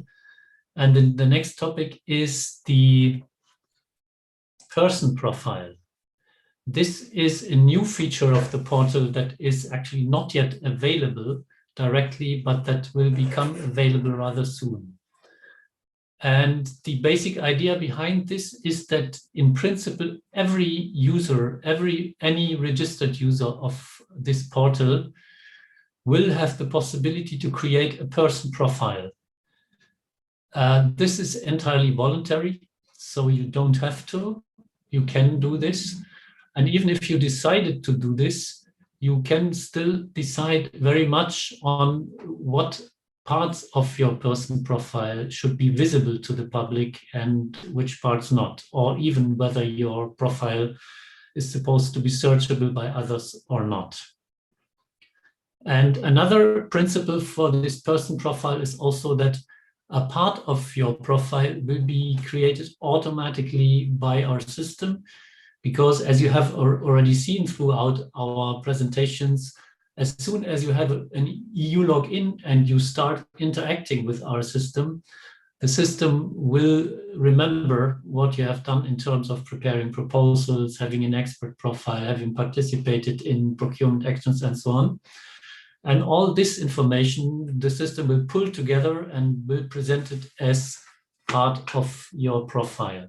I will now again share my screen.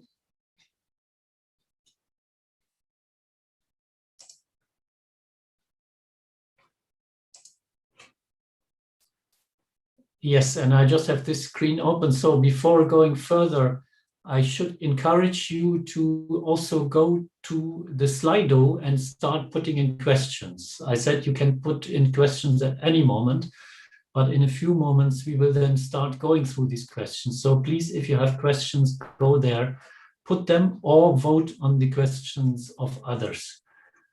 But now I go back to the portal homepage.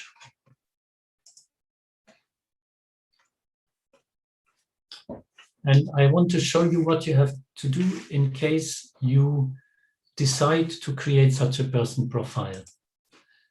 What is the interest in creating such a profile?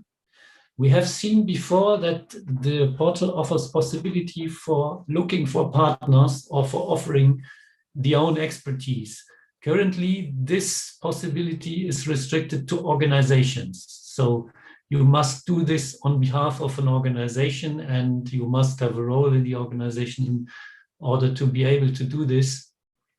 If you have such a person profile in the future, we will offer these possibilities also for individuals, for persons. I now have to log out because I have to log in here with a test account in order to present these functions that are not yet live and available. And I have to sign in with another account.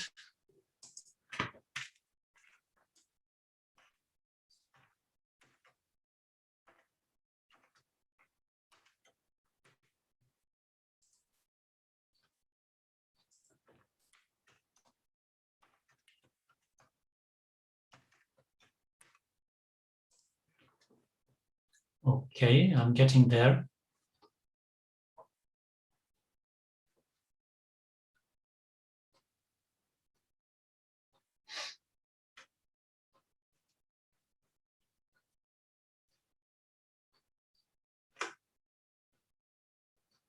Okay. So I am logged in with this test account, and I see here now on the left-hand side a new My asset, which is called My Person Profile. But I have never touched this before. And if I touch it for the first time,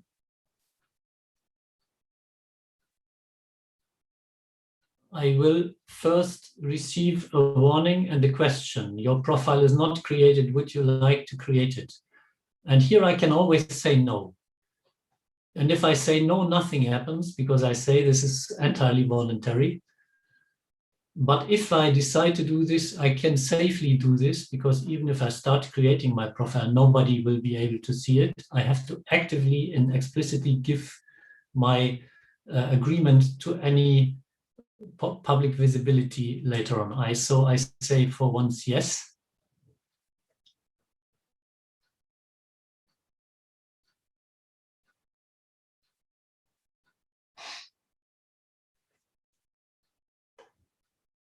And I hope yes. So it gives you again a welcome message, and I say get started.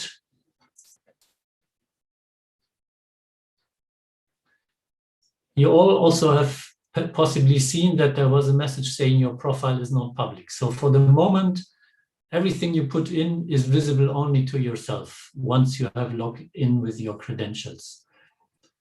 And then you can start putting in some details. Of course, your email is already there because this is the email of your EU login account that you need. And then you can start editing your biography. You can put in languages, areas of expertise, very similar to the things you would do with your expert profiles and other things. I have no time to go through this, just to inform you that you can also, if you have a so-called ORCID ID, instead of filling all this in, you can import your personal details from this ORCID ID. And maybe I go again one step back.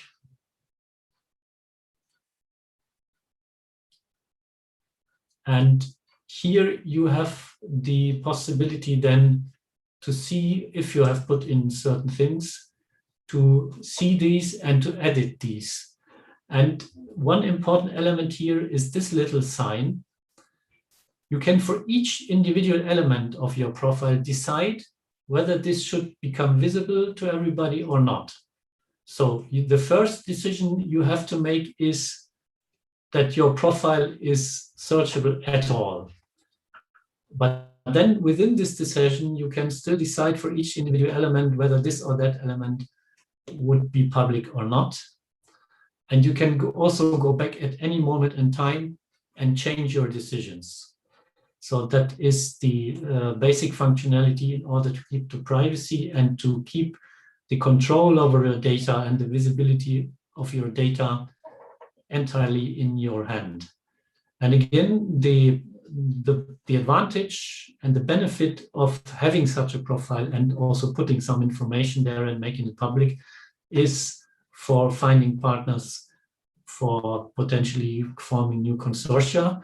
And once this new functionality is up and running, what we have seen about the topic-related partner search earlier will then also be available for you as a person. So if you go there, you will see persons offering their expertise or looking for expertise, and you can yourself also offer your expertise or issue requests for expertise. I think I stop here and we go to the next part, and I hand over to Olivier for some very important basic information about access rights. How can I get rights to see different things? Olivier, please take over.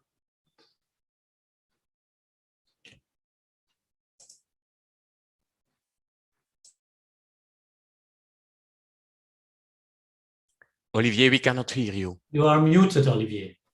Sorry. So indeed, my presentation will be about the different roles and how you can grant and revoke roles on the portal.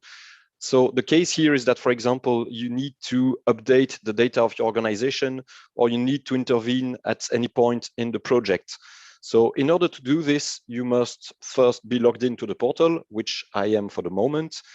And then you have access to my area here on the left, which is a menu which is personalized depending on what you can or cannot do in a project or proposal and so on. I will only touch the organization and project roles. So quite logically, if you want to grant a role or revoke a role for the organization, so for example, this is the leader role, the account administrator, this goes through my organizations. So when I click on this, I see the list of the organizations where I'm active in. So here, this is a test account, so I have many of them. You should only have one or two most logically. And for each organization, there's an action button. And here, if I edit the organization roles, so I will only have access to this if I myself am allowed to grant or revoke roles. You have this screen, which is the list of all the people who have a role at the level of the organization. So I can edit and delete some, but I cannot do this for some other roles. This depends because here for this organization, I am an account administrator, so I cannot remove other account administrators. But otherwise, if I have the right to do so, I can add some roles. So for example, here, I will nominate a financial signatory, which will be my colleague Spyros that will give the presentation after me. Adding the name, the first name and the last name is not so important. It's important if that person does not have an EU login account yet, because in this case, a new EU login account invitation will be sent to that person. Here, I know that he already has an EU login account, so I have added him to the system, and I don't know where his name is. This is the one you see. So I have inserted Spyros, but actually his name in his EU login account is testing test. So he should have received a notification via email by now. The same goes if you want to grant roles at the level of the projects. So you go to My Project, you select one of your projects, and you can click on Manage Consortium. This is the place where you will be able to see for this specific project, the whole list of organization, and provided that you have the right to do so, to edit the roles for one given organization. So I will not go through this process again because it works exactly the same. You can add a new role or revoke an existing role. But as this presentation is rather short, I will give you two small tips. The first one is that if you have been granted a role, but you did not receive the notification for any reason, so it went to the spam folder, you deleted it because before you could read it, there's one way you can see all your roles. So if you click on your small profile here, there's the My Roles button. And clicking on this, you will have an overview of all your organization roles, all your project roles, and all your proposal roles. So if your role does not appear here, this is because you don't have it. So you really need to request it to the relevant person. And I know that the whole role system is quite a lengthy subject. So I unfortunately do not have time to reach this now. But if you want to have more information, you go through support, guidance and manuals. And here we have the online manual. So you see that there are two online manuals, but this is the old one for the Horizon 2020 programs. This one is the new online manual, which is valid for all the programs. And if you go here, you have this roles and access rights section where everything is explained at length, and you can see each role and what each role can do. So again, time is missing to go into those details, but I think that you may find all the necessary information in those two parts. So I think that now I can hand over to my colleague Spyros so that we can see whether he indeed received my notification. Spyros and colleagues, I would suggest that we skip this part about the notifications and tasks because we don't have much time left. And I would hand over directly to Els for 2 minutes presentation of the management of your EU login account. And then we spend 2 more minutes with Emmanuel on all the possibilities for getting help and guidance. Els, are you ready?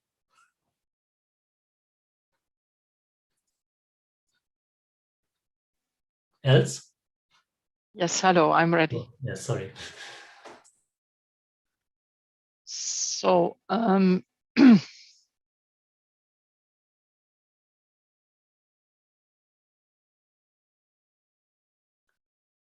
I want to spend a few words on the management of the account of your EU login account, that is, and also of the security settings.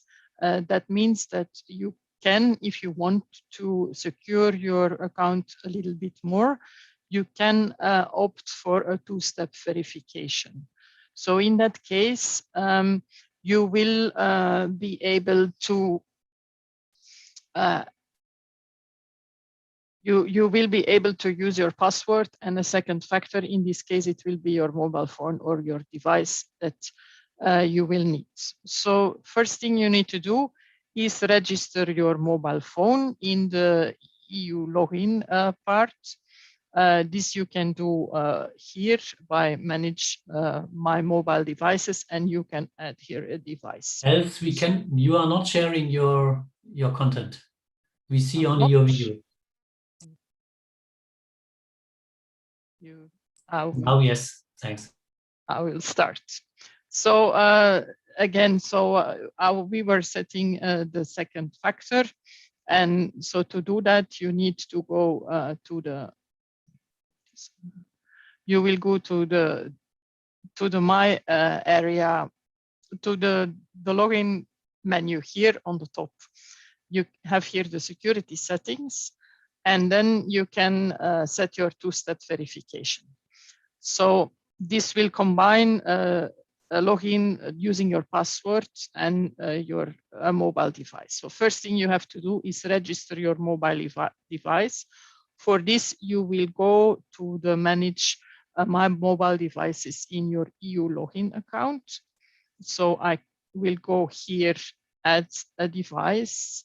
I will call it my phone. I will put here a PIN code that you need to confirm, and you submit, and then you get a QR code that you need to read with your EU login app that you need to have installed on your mobile device. For some reason, my EU login app is a bit blocked, so I cannot do this here, but let's continue here. Then to continue with the second step, I need to click here, activate, which might not work for the moment because I cannot register my device. But I will tell you that after you will get a list of questions that you need to choose from, and you will need to provide answers to this list. So this is the page. So you can put here your favorite pet, which is my dog Lila. You can put here also the brand of the first car that you had. So you can choose all your questions, but you need to be sure of the answers, because these answers you will need whenever your second factor is not available for you.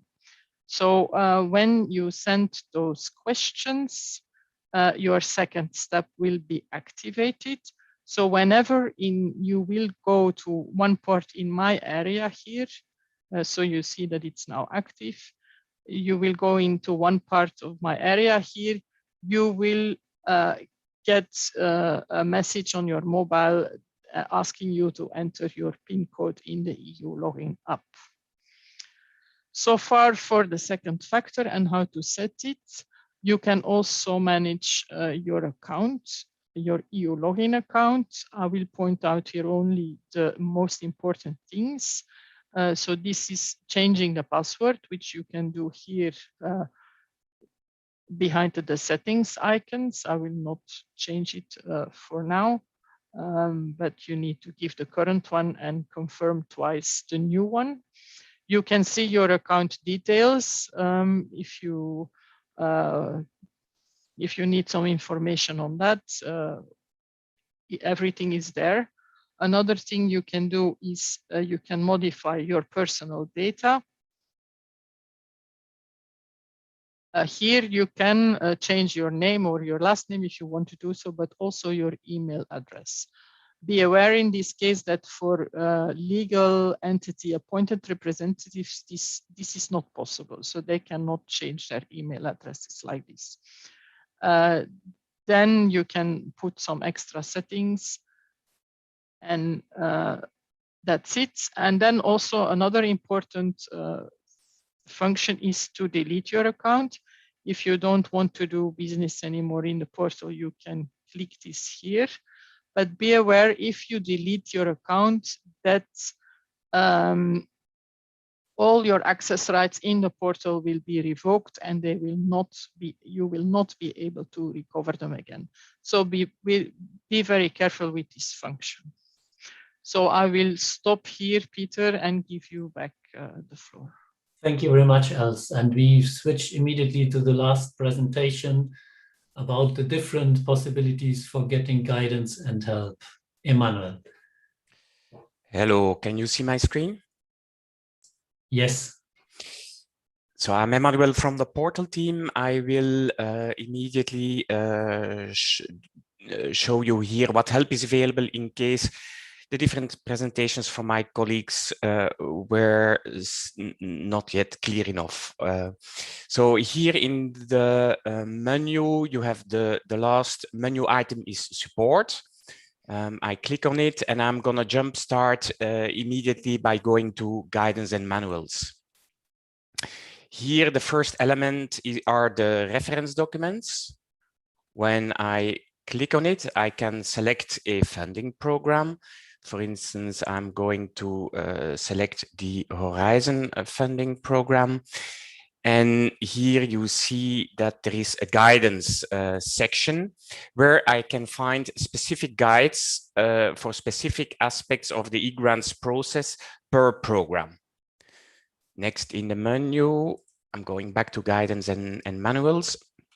Basically, we have for grants, we have two types of guides. We have the online manual where you find help regarding the business processes, and another section which is the IT how-to, which is more about the IT aspects, basically a little bit what we have been explaining to you today, but with screenshots and so on how things work on the portal itself. For because there are two types of funding opportunities on the portal, grants and tenders. If I select only the tenders, then there is one guide called the e-procurement wiki that encompasses both the business and the IT aspects. So it's a bit different for grants and tenders. Next in the menu, we have the FAQ section where we put all, it's a database of all the frequently asked questions available. You can filter for grants, for tenders, by area. For instance, you can pick here submission, and you can also pick a program. If I click on one of these questions here, you see the question and the answer, and you can say whether you find it a useful answer or not. And this gives us then again feedback. Finally, I will come back to the FAQs later on. Finally, we have the help desk section where you can go to ask a question if things are still not clear.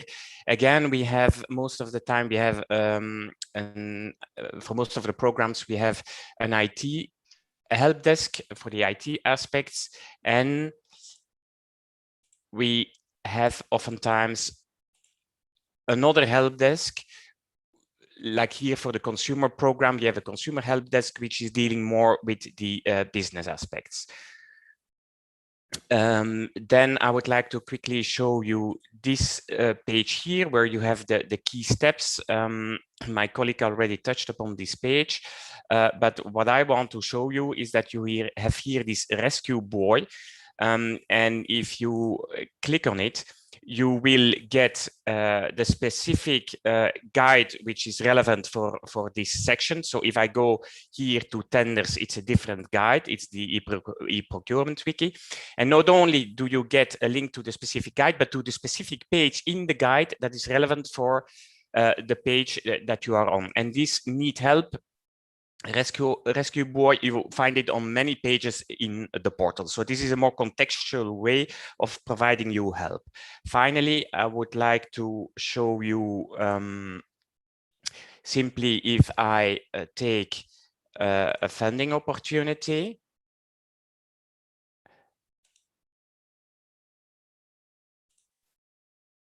I'm picking the program period, I'm picking the program, and I'm picking a specific program part. And now I click on a specific funding opportunity. So this is a call. With here some essential information about the call. And then you have all the call information. And basically here you have a left-hand menu.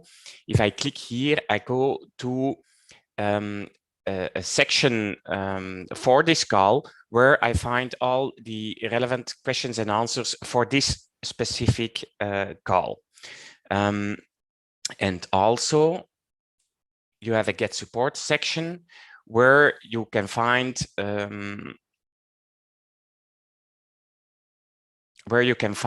it's here where you can find specific help for this specific funding opportunity.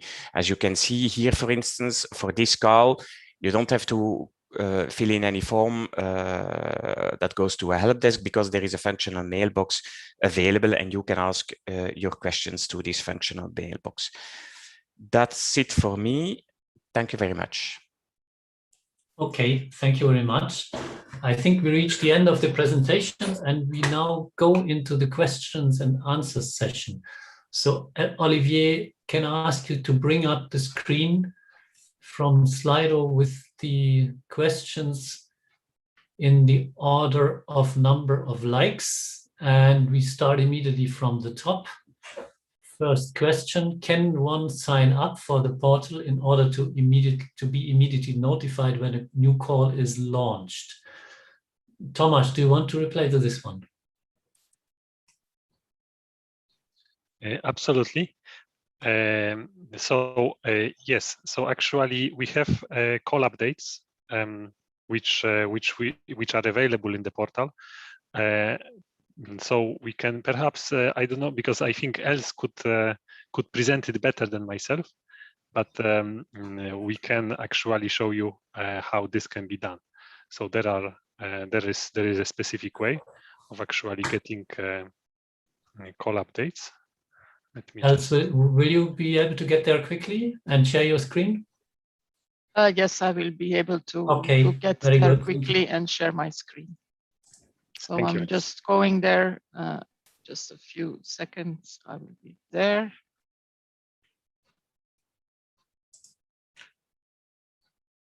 And I'm now sharing my screen.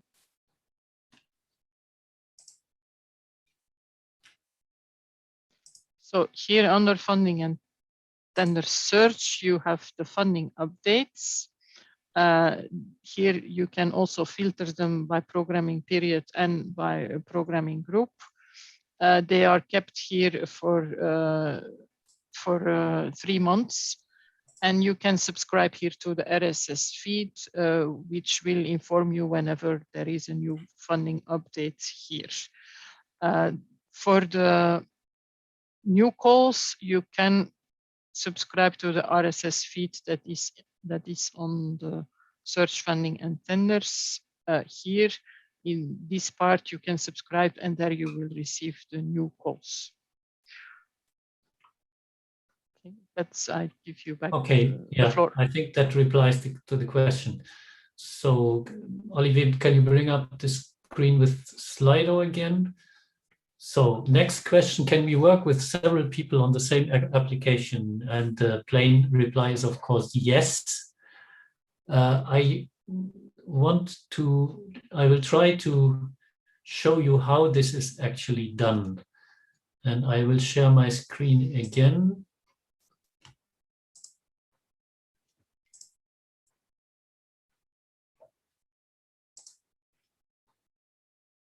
So, and what I will do, I log in. Now I have to log in again with my usual account.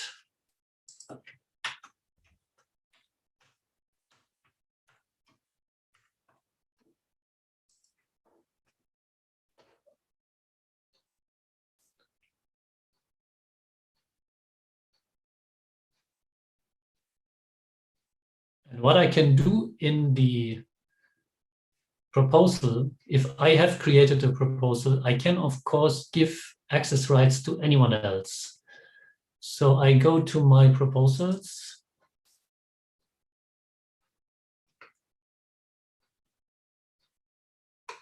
And I have one test proposal here. I go to edit draft, as we have seen before already.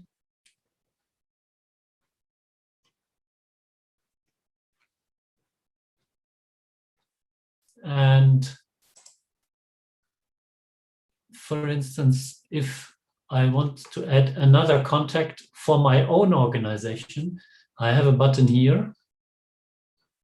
I have to give this contact a role. Normally I am the main contact, so I would choose contact person. I can also choose what kind of access right the person should have, read only, or also the possibility to edit with me.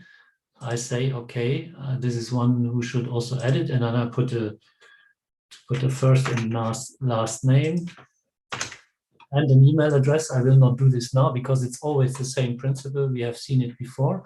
And then I click on add contact. If this person has already an EU login account, he will immediately, or she will immediately have access to that proposal then.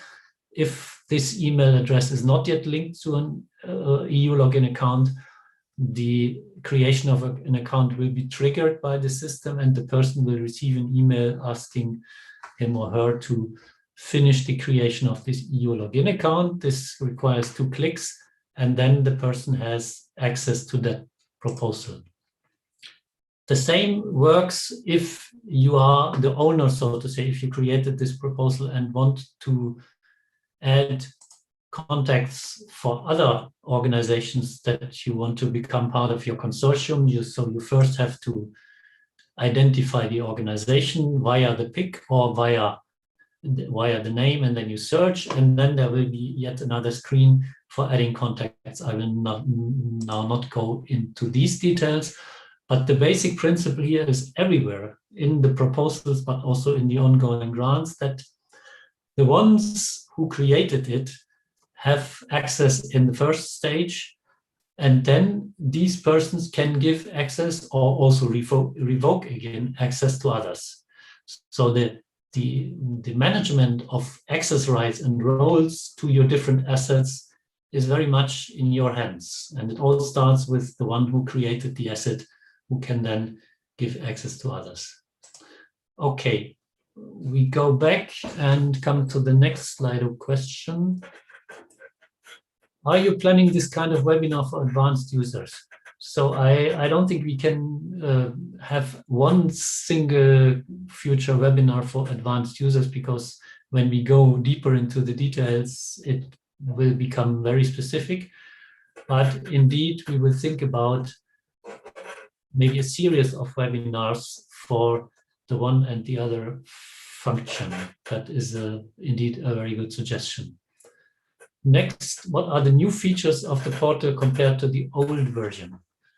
Depending on a bit of how much we go back into the history, one important new feature is, of course, that this portal now covers most of the centrally funded programs, and in the near future, it will cover basically all centrally managed programs, and of course that this portal also covers the tenders. And maybe because I have seen another question on what is the difference between grants and tenders, I will reply this already now. So a grant means that you do something basically in your own interest, and the European Union gives a certain contribution to the costs. So grants are normally co-funded, so that you have to bear a part of the cost yourself and another part will be funded by the EU budget. And the reason for funding it by the EU budget is because there is a certain interest of the EU policies to co-fund your activity, because it has a potential impact on the implementation of the EU policies. Tenders, procurement is completely different. Here we speak about buying goods and services. And there, of course, there is no co-funding. You make an offer and we pay a price. So that is the main difference. Tomasz or anybody else, do you want to add on the question of what is new compared to the past? Yes. So, in fact, I mean, of course, depends how far in the past we go. But in the if we take as a past participant portal, it was only focused on grants. Now, in the context of the funding and tenders portal, you can find grants and also a procurement or tenders, and the difference was just explained by Peter. And then there is one other element, is that we actually add gradually more and more programs. So initially, the participant portal was focused on the Horizon 2020, but before that, FP7 program. So research and innovation, while now portal is covers many domains, and our ambition is to actually cover all the programs of the funded by the European Commission.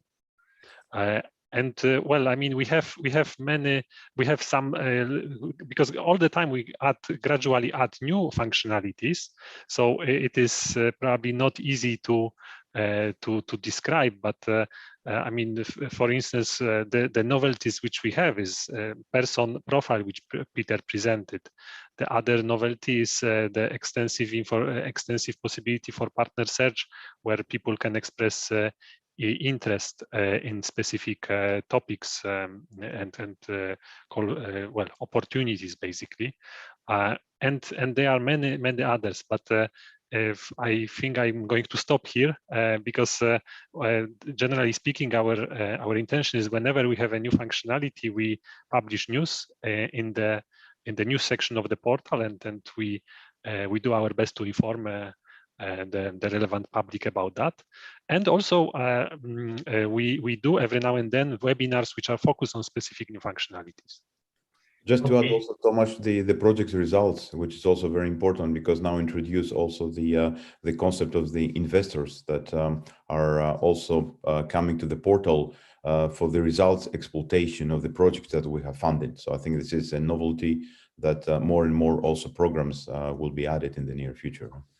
But if you were used to the old portal, actually all the old tools that were there are still covered under this one. So it's the old one plus more. Exactly. Thank you, Spyros and Olivier, because it's very important indeed. Okay, thank you very much. Next question about the organization registration. If our institution was registered and validated by another person who doesn't work here now, how can we get access? So I think this is the situation where indeed nobody is anymore in the organization and all the access rights are lost, but the organization is actually validated. And I think this is a question for Giuseppe. We have a process for recovering in that case. Yeah, indeed. We can maybe remind how this works. So the use case here is an organization that has lost its access to the data, or the person left the organization and nobody can access anymore to this organization. And this is a serious issue, especially if the organization went through all the validation. So it is already participated to grants and proposals, and nobody can go there to modify the data.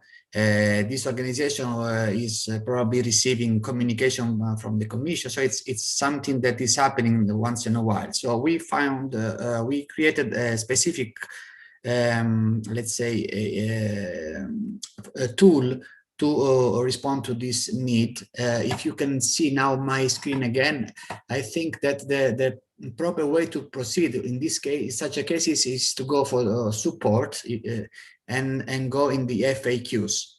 I mean, we didn't want to publish this really in the front page of the funding and tender portal, so how to reestablish, let's say, the link with your organization, but that's the best way to do is going through this FAQ page.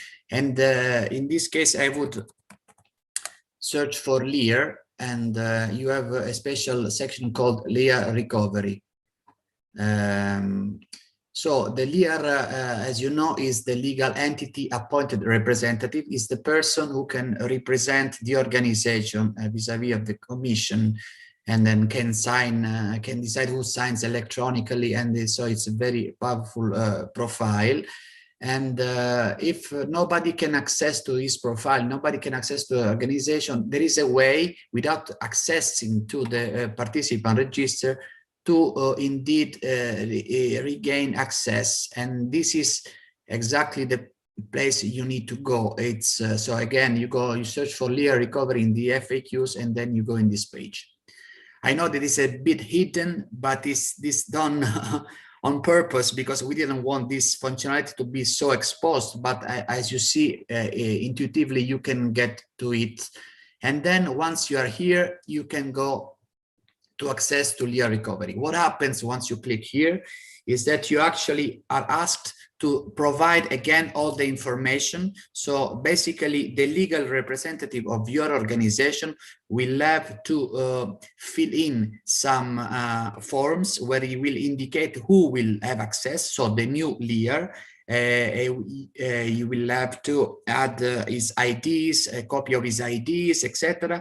And this will trigger a new let's say validation of the LEAR process that will end up by granting an access to a new user for your organization. So it is, as I said, is the key of all the access rights within this, let's say, participant organization management. So is a very important process, and that is why it is still a bit complex but as you see, by using the FAQ feature and the LEAR recovery keyword, when you search it, you can access to a page to recover your access. Okay, thank you. So back to the questions. I think the next one is about a specific program under the portal, the LIFE. I'm afraid we cannot reply to this one because we are not the specialists of each individual program, but we will take note, and we see that we have a name here, Lisbano. Okay, next one. Are all the funding programs included already? It seems some are still missing. Yes, some are indeed missing. We are in a process that we call onboarding. And again, all the centrally managed programs will sooner or later be covered in this portal. And again, when I say centrally managed, I mean where the grants are managed directly by the Commission or one of the executive agencies or one of the joint undertakings. We will not cover Erasmus National Agency funded grants. We will not cover most of the structural funds and other EU programs that are in the so-called shared management. That means managed basically by the member states. Okay, next question. Is it possible to download application templates for offline work? The straight answer is no. And this has many reasons. What we provide in the reference documents pages is PDF versions of the basic templates, but these are not for completing. You should not fill them in. If you really want to fill in and start preparing a proposal, you have to go to the online system. There is no possibility for downloading and afterwards uploading. Uploading would create many technical problems, and this is not possible. Maybe we can also mention, Peter, that it's not one shot operation submitting exactly. the form. I mean, somebody can start and save it as a draft and come back the day after, or as long as the draft is still not, as the topic is not closed, and submit later on. So this can be filled little by little. There's no need to spend 3 hours. On top of it, in many cases, as we said, this is collective work. So there are many different organizations involved in the proposal. If you start then sending around these things by email, this will create all sorts of problems. So having it online has many advantages compared to offline preparation.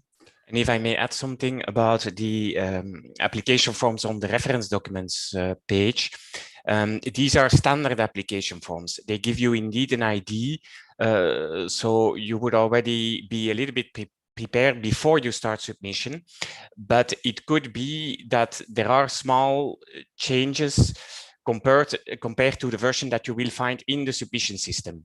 Mm-hmm.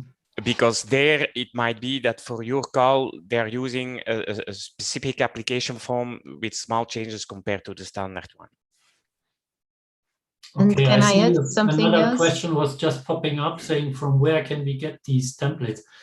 They are in the reference documents part. So we have shown, this is one of the menu items in the portal. So let's go back and share my screen.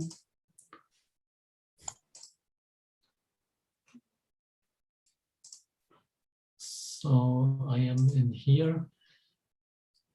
So how to participate reference documents. I have to select a program because these templates are, of course, program specific. I choose by chance Horizon Europe. And here I have a section, if it exists, templates and forms, application forms. And you see already even the standard templates are a whole list for the different types of actions under a program. And when I click here, I come to this PDF document giving the forms, and it says explicitly example not to complete, because the completion is, as we said, only in the online tool. Okay, I stop sharing again and we go back to next question. Will there be any events on using the portal for grant management? We take note, and indeed we will prepare other webinars, maybe shorter ones that are more specific to the different parts. Next question, how can we publish the partner search announcement? I can take this if you want, Peter. Can you give a short demo? Yes, please. Yes, I can. So I will share my screen, just a second. I am here on a topic page. So I was in the search, funding and tenders, and I chose one of the topics. We cannot yet see your screen. There. Okay. Now. So now, I am here on a topic page. So I was in the search, funding and tenders, and I chose one of the topics. So here you have this partner search part where you can, if you have the right role, you need to be a lead account administrator or self-registrant of your organization.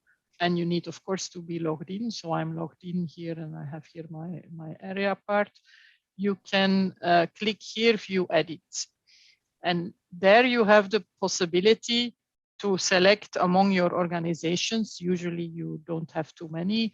I click here one, and then I can add here a new partner search announcement. It will notify me that I already have some, but I want to create another one anyway. So there I can choose whether or not it is an expertise request or an offer. I can enter some data here to describe everything, and then I publish the partner search, and then it will come in the list of partner searches of that topic. So here it will be now somewhere, here it is.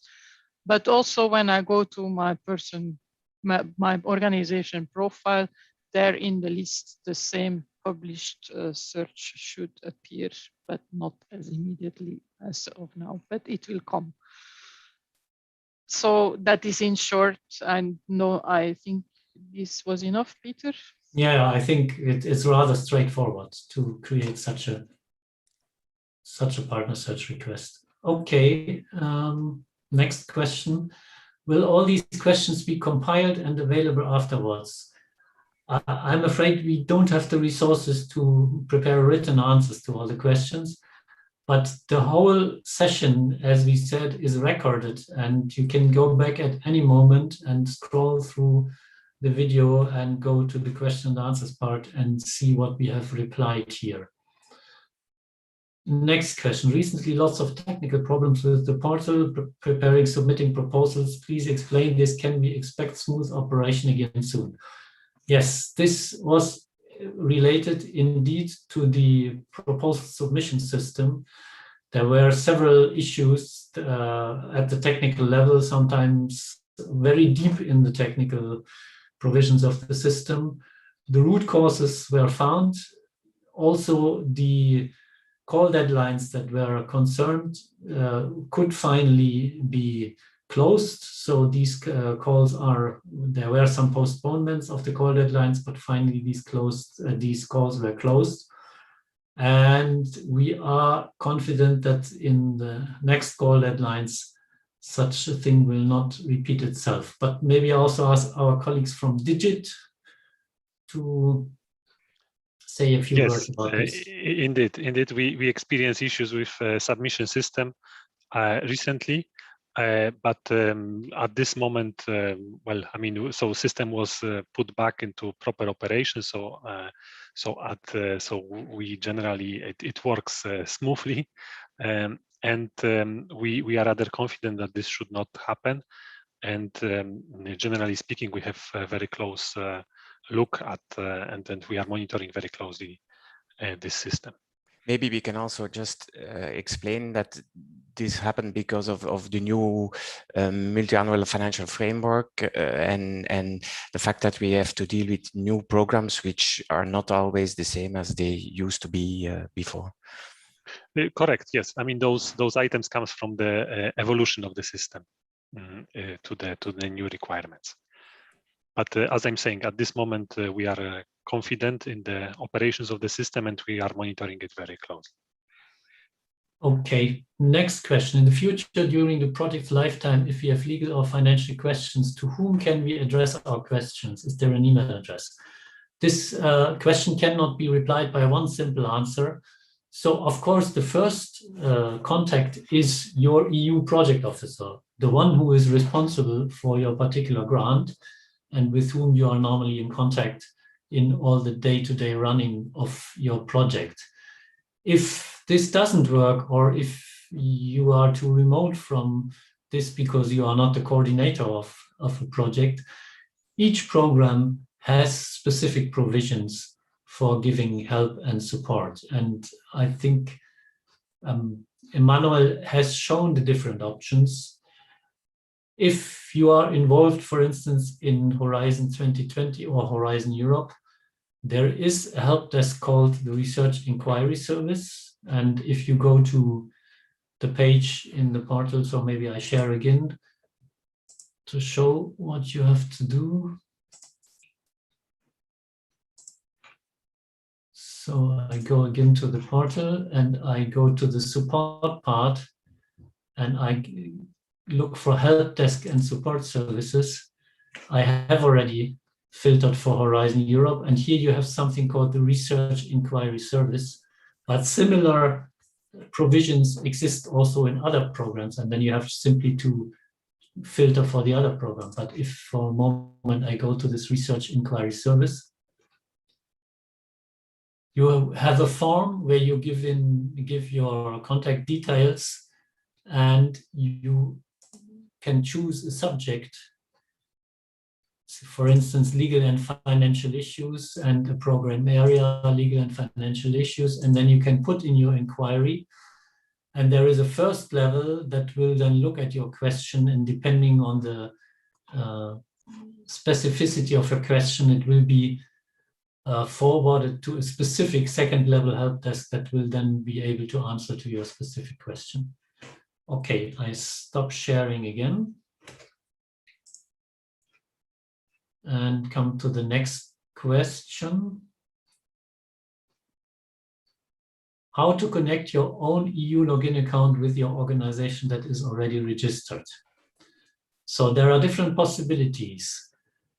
If you actually want to acquire a role for managing your organization records in the organization register, then you must acquire one of the organization-related roles. And this can only be done by contacting the persons in your organizations that have already such a role.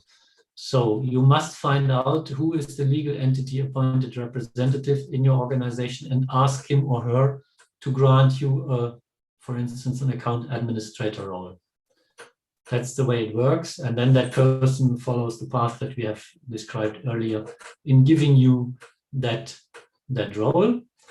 But if you want to be connected by just being involved in a project proposal linked to your organization, then this indirect link will be created automatically once you are involved in a proposal or in a grant. So we have shown how somebody who is already in a proposal can give access to others. And if the one does this and gives this access to you, this access is always given to a combination between a proposal and an organization in that proposal. And so if you get this role, you are then automatically linked to that proposal, but also to that particular participant in the proposal, which is your organization. And so this link is established. Okay. Next question, do all partners involved in the consortium have to be registered in the portal? Yes. So if you want to become a beneficiary afterwards, and this also means you are identified as a partner in a project proposal, the organization has to have a PIC. So we have seen in this short demo for creating a proposal that the first step for involving someone in a proposal is to identify the organization. And so each organization involved in a proposal needs a PIC, a participant identification code. At the level of the proposal preparation, this participant identification code does not have to be validated. So everything you have to do is what Giuseppe showed at the beginning. If your organization doesn't yet have a PIC, you go to the organization register and in 5 minutes, you create your organization by putting in some basic data and you will get this PIC. And only then you can be involved in a proposal. Okay. Next question. I have worked with several organizations. Each time I switch, I create a new account. Is this a disadvantage for a person profile? Can I combine my accounts? Important question. So I understand the question that,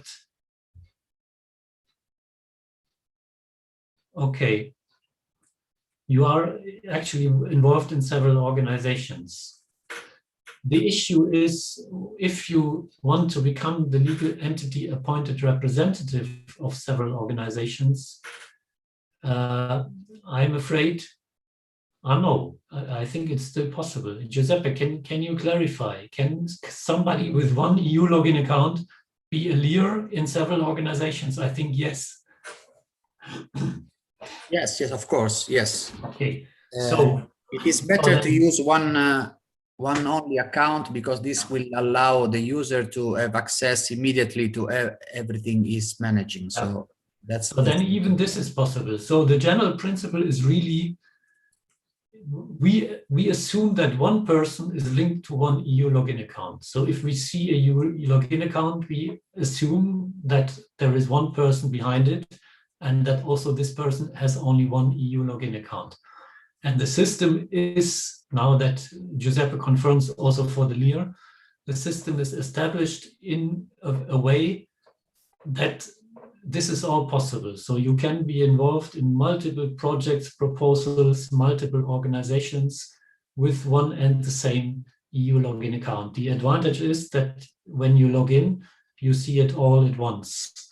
The second part of the question, can I combine my accounts here? Unfortunately, we have to say no. So the damage is done in a certain sense once you have started using different accounts. You can then, the only thing you can do is then try to transfer, so to say, all the rights from the other accounts to the one account that you want finally to use. But that's a bit more tricky. Okay. Maybe one element which is also very important is Yes. that you do not share your credentials with anyone else, because anyone who has access to your account, if you have roles in the projects, for example, can do work in the system on your behalf. So do not share your EU login credentials, please. Yes, and this is even a legal requirement. When you first log into the portal, you will have to sign up to the terms and of reference and use, and this is an important part of the terms of reference, that you agreed you don't share your account with anybody else. Okay, is it possible to sign up for the notifications about your webinars? We currently have no notification system for the webinars. We would ask you to go from time to time to the news section of the portal where we publish these notifications for any new webinars.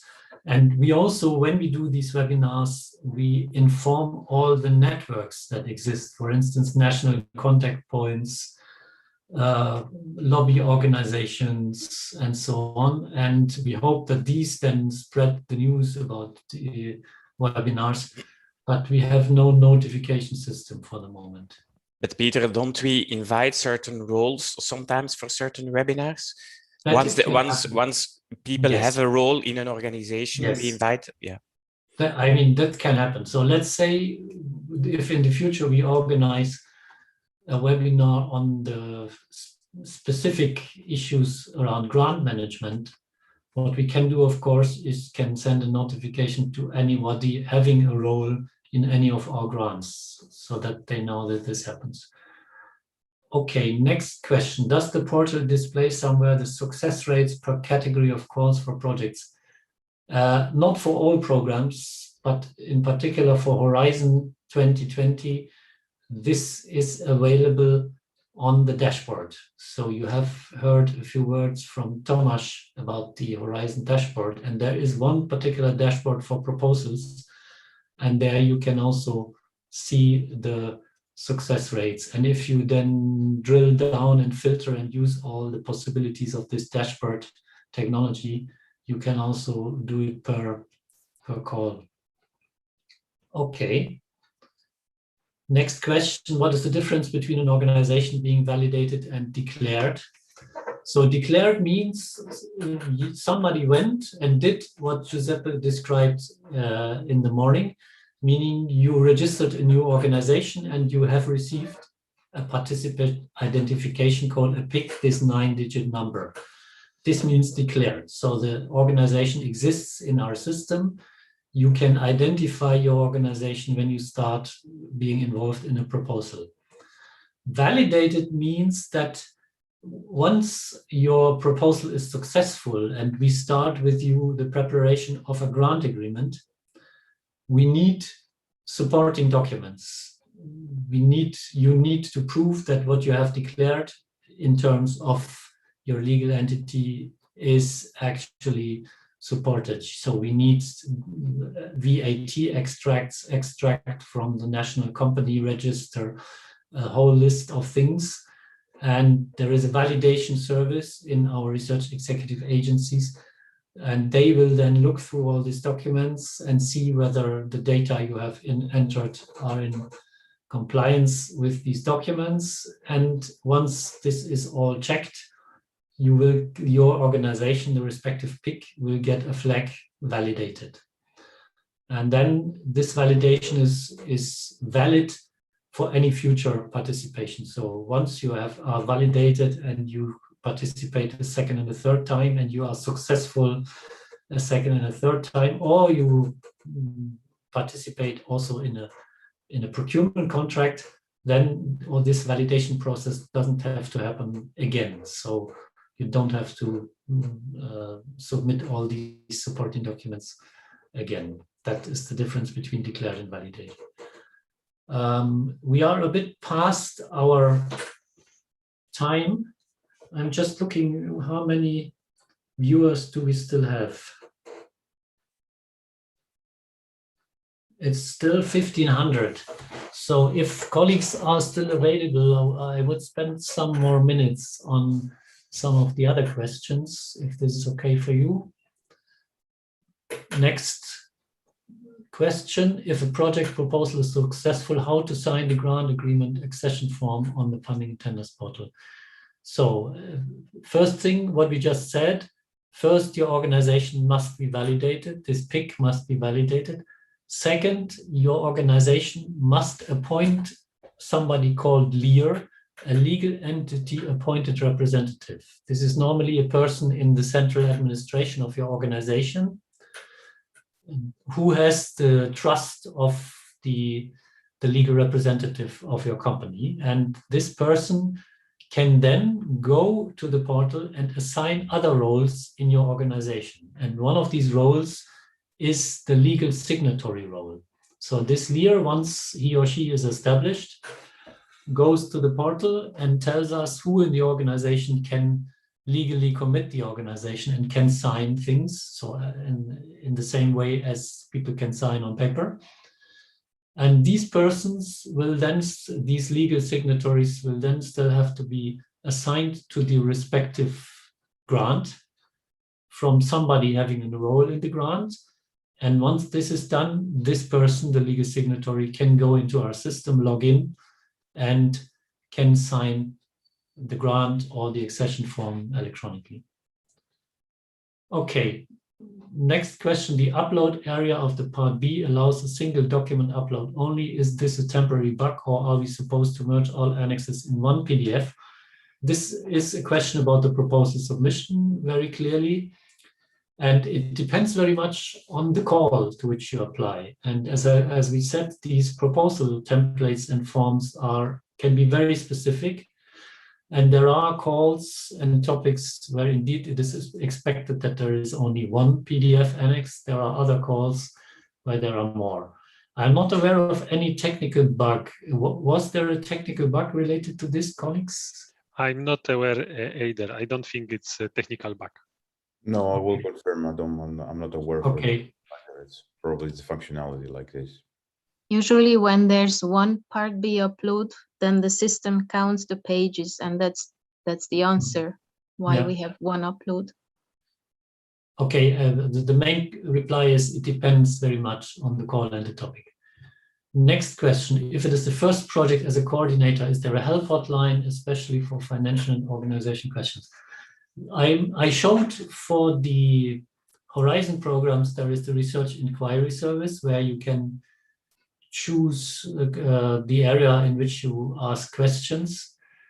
But again, if you are the coordinator in a grant that is signed, your first contact is the project officer in the commission or the agency dealing with your grant.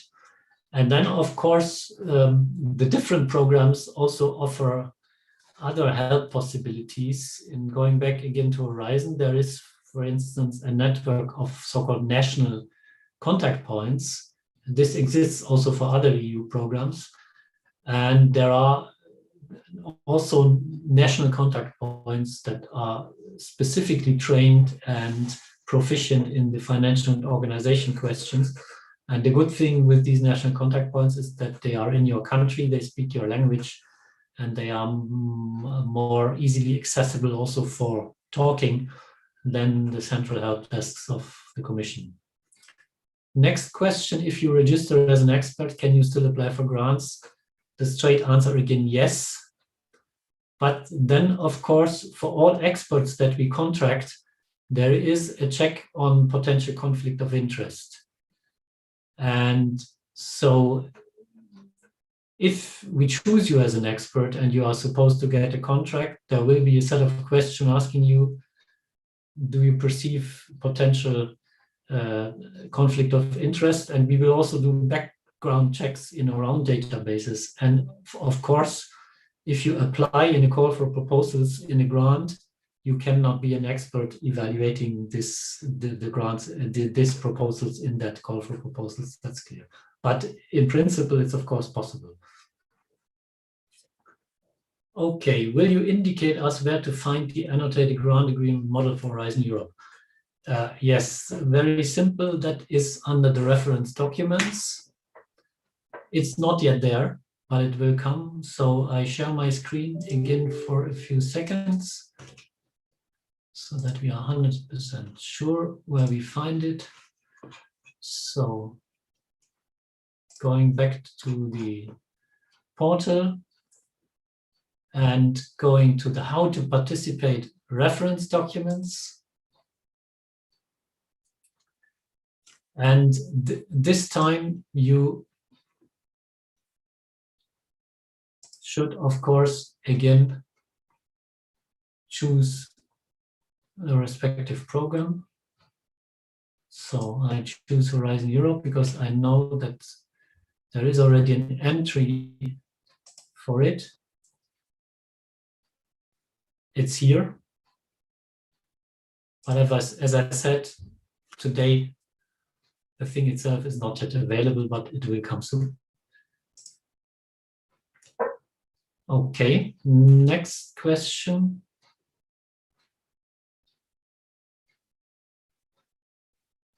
Do we need a LEAR to be registered?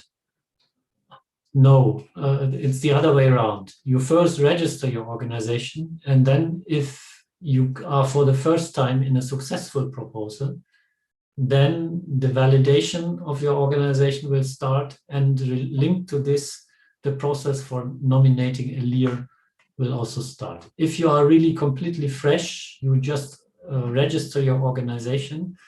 The one who registers this organization will be what we call a self-registrant. And for participating in proposals, that is sufficient. For the proposals, you don't need a LEAR.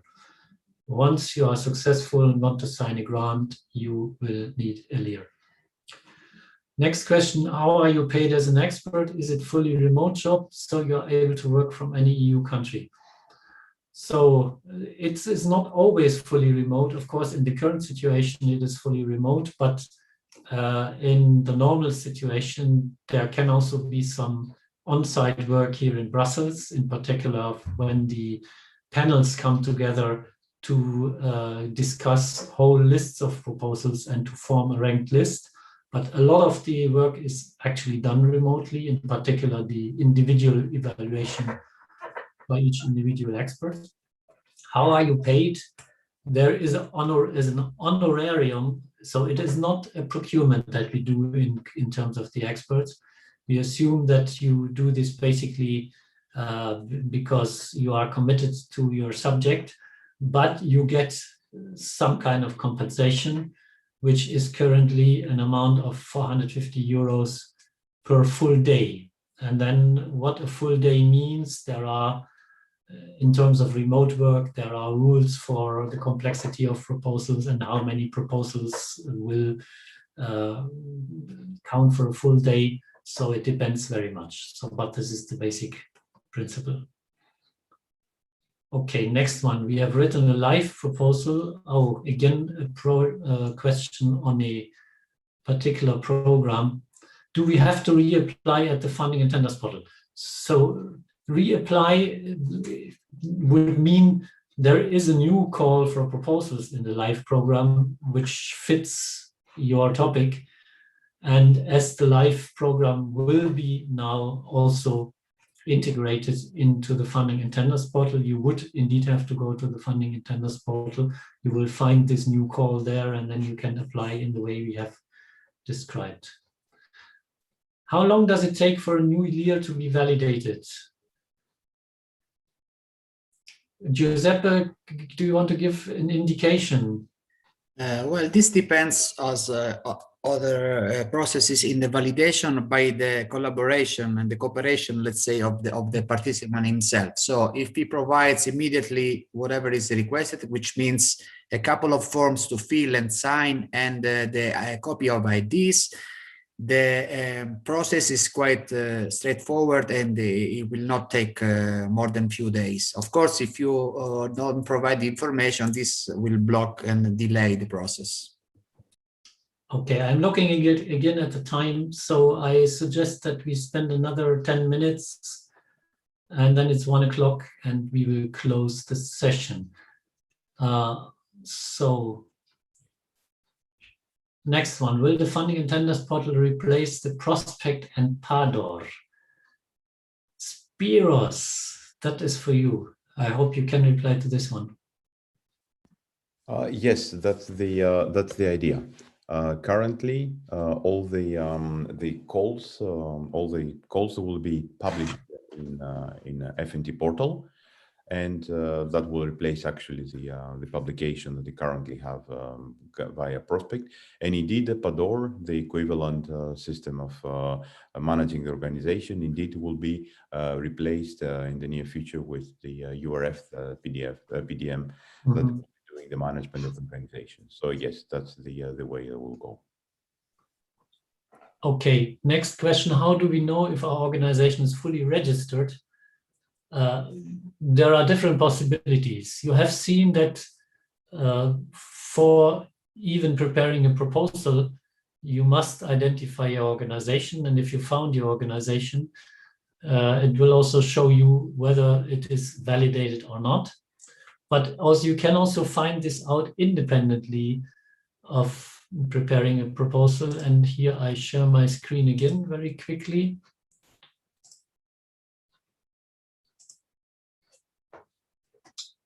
And I go to, in that case, I can go to the how to participate and to the partner search, because the partner search can also be in a certain sense abused for finding any organization. So you put in the name of your organization. So let's say University, will I find something? And you search. No, apparently this is, oh no, it's also, I made a typing error. And maybe this organization was, yeah, I found it. So there is, let's say this is my organization, I found it. And here I see the organization status, which in that case is declared, meaning the PIC for this organization exists, but this organization was not yet validated. So it has no LIR. You can use it in a proposal for becoming partner in a contract, in a procurement contract, or in a grant. It still needs to be validated, and the LIR process has to be finalized. So that's the way of finding out whether your or any other organization is actually existing in our system, and when it's existing, whether it's declared or validated. Okay, I stop sharing and we go to the next question. Thanks, Olivier. Once you start the submission process, is it possible to save and come back? Yes, yes. We tried to even demonstrate this in the morning. Absolutely. You can, once you created a proposal, you come back at any moment. And we showed what you have to do. You go to the portal homepage, you log in, you will find the left-hand menu items starting all with My. You click on My Proposals, you will find your draft proposal there, you click on it and you continue the preparation. Next question, what will be the exact accountability rules? What will be the eligible costs? When will the new program guide be published? These are many questions in one question, and I'm afraid we cannot reply to them in detail. The program guide for the different programs will not all come at the same time. For Horizon Europe, it will come in the coming weeks. But the rules for accounting and for the eligible costs, they will be in the first instance in the annotated model grant agreement. And we spoke about this before. This will also come very soon. By the way, the model grant agreement itself is already there. So if you have a lawyer who can understand the articles, the legal articles without annotations, you can go there already now and read this. This applies, by the way, both to the generic model grant agreement that will be applicable to all the programs. And if you think about Horizon Europe, the specific additional articles for Horizon Europe are already also available on the portal. Again, you have to go to the reference documents page that we have shown now already several times. Okay, next question. Can different colleagues in the organization access the My Area of our organization? Can we log in with different emails and passwords to the same account? Not the same account. So again, the principle here is there is an organization that has a PIC, a participant identification code. And within these organizations, roles can be assigned to persons. And of course, many different persons can have roles in order to access the account. There is one role in the organization sphere which is above all the others, which is the LEAR, the legal entity account. Legal entity appointed representative. And this person has the possibility to give roles to others, in particular to so-called account administrators, who will then have more or less the same rights as the LEAR to access the organization data and to change the organization data, with the only difference that the account administrators cannot delegate further. And so you can have as many as you want. So it's not the same EU login account. It is every person having their own EU login account, but they can acquire access rights and roles on the same organization in the same sense as it applies to access rights and roles on projects and proposals.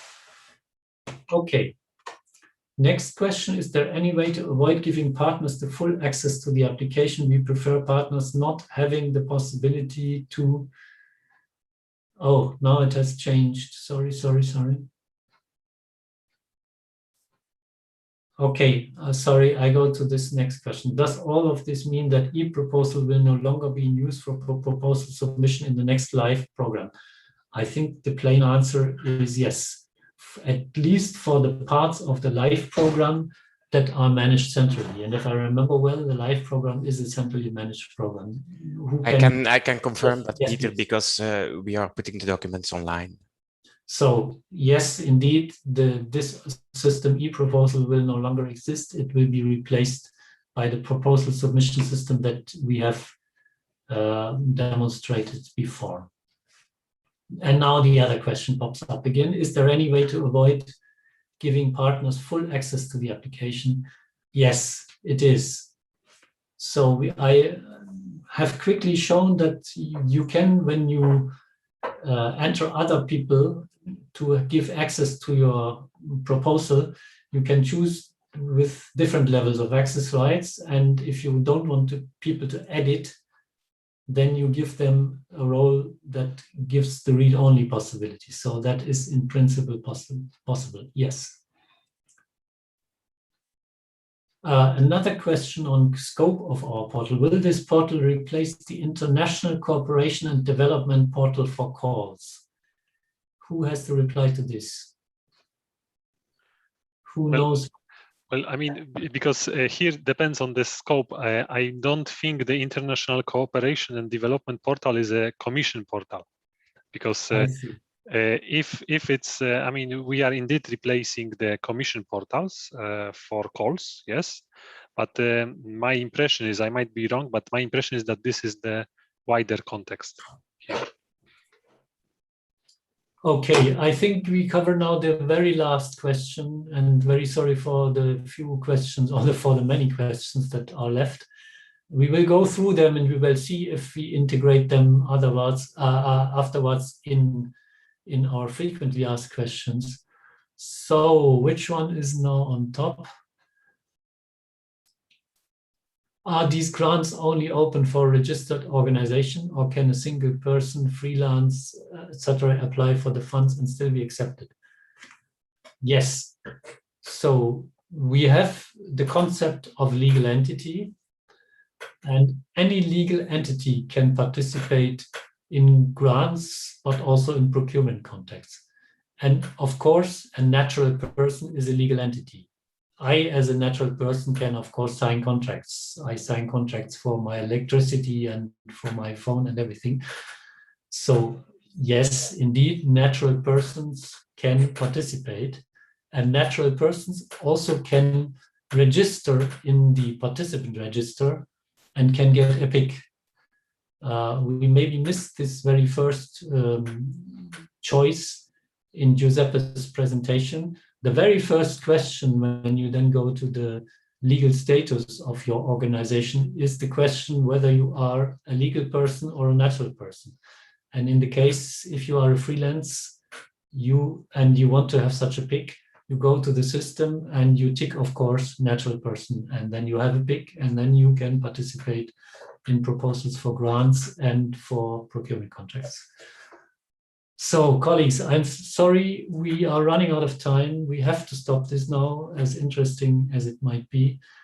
Thank you very much to everybody and to the great interest, and also to the many interesting questions. We will go back, analyze the rest of the questions. We will also think about future webinars following the suggestions that you have made. So thank you very much also to the team, and have a nice lunch break. Bye-bye.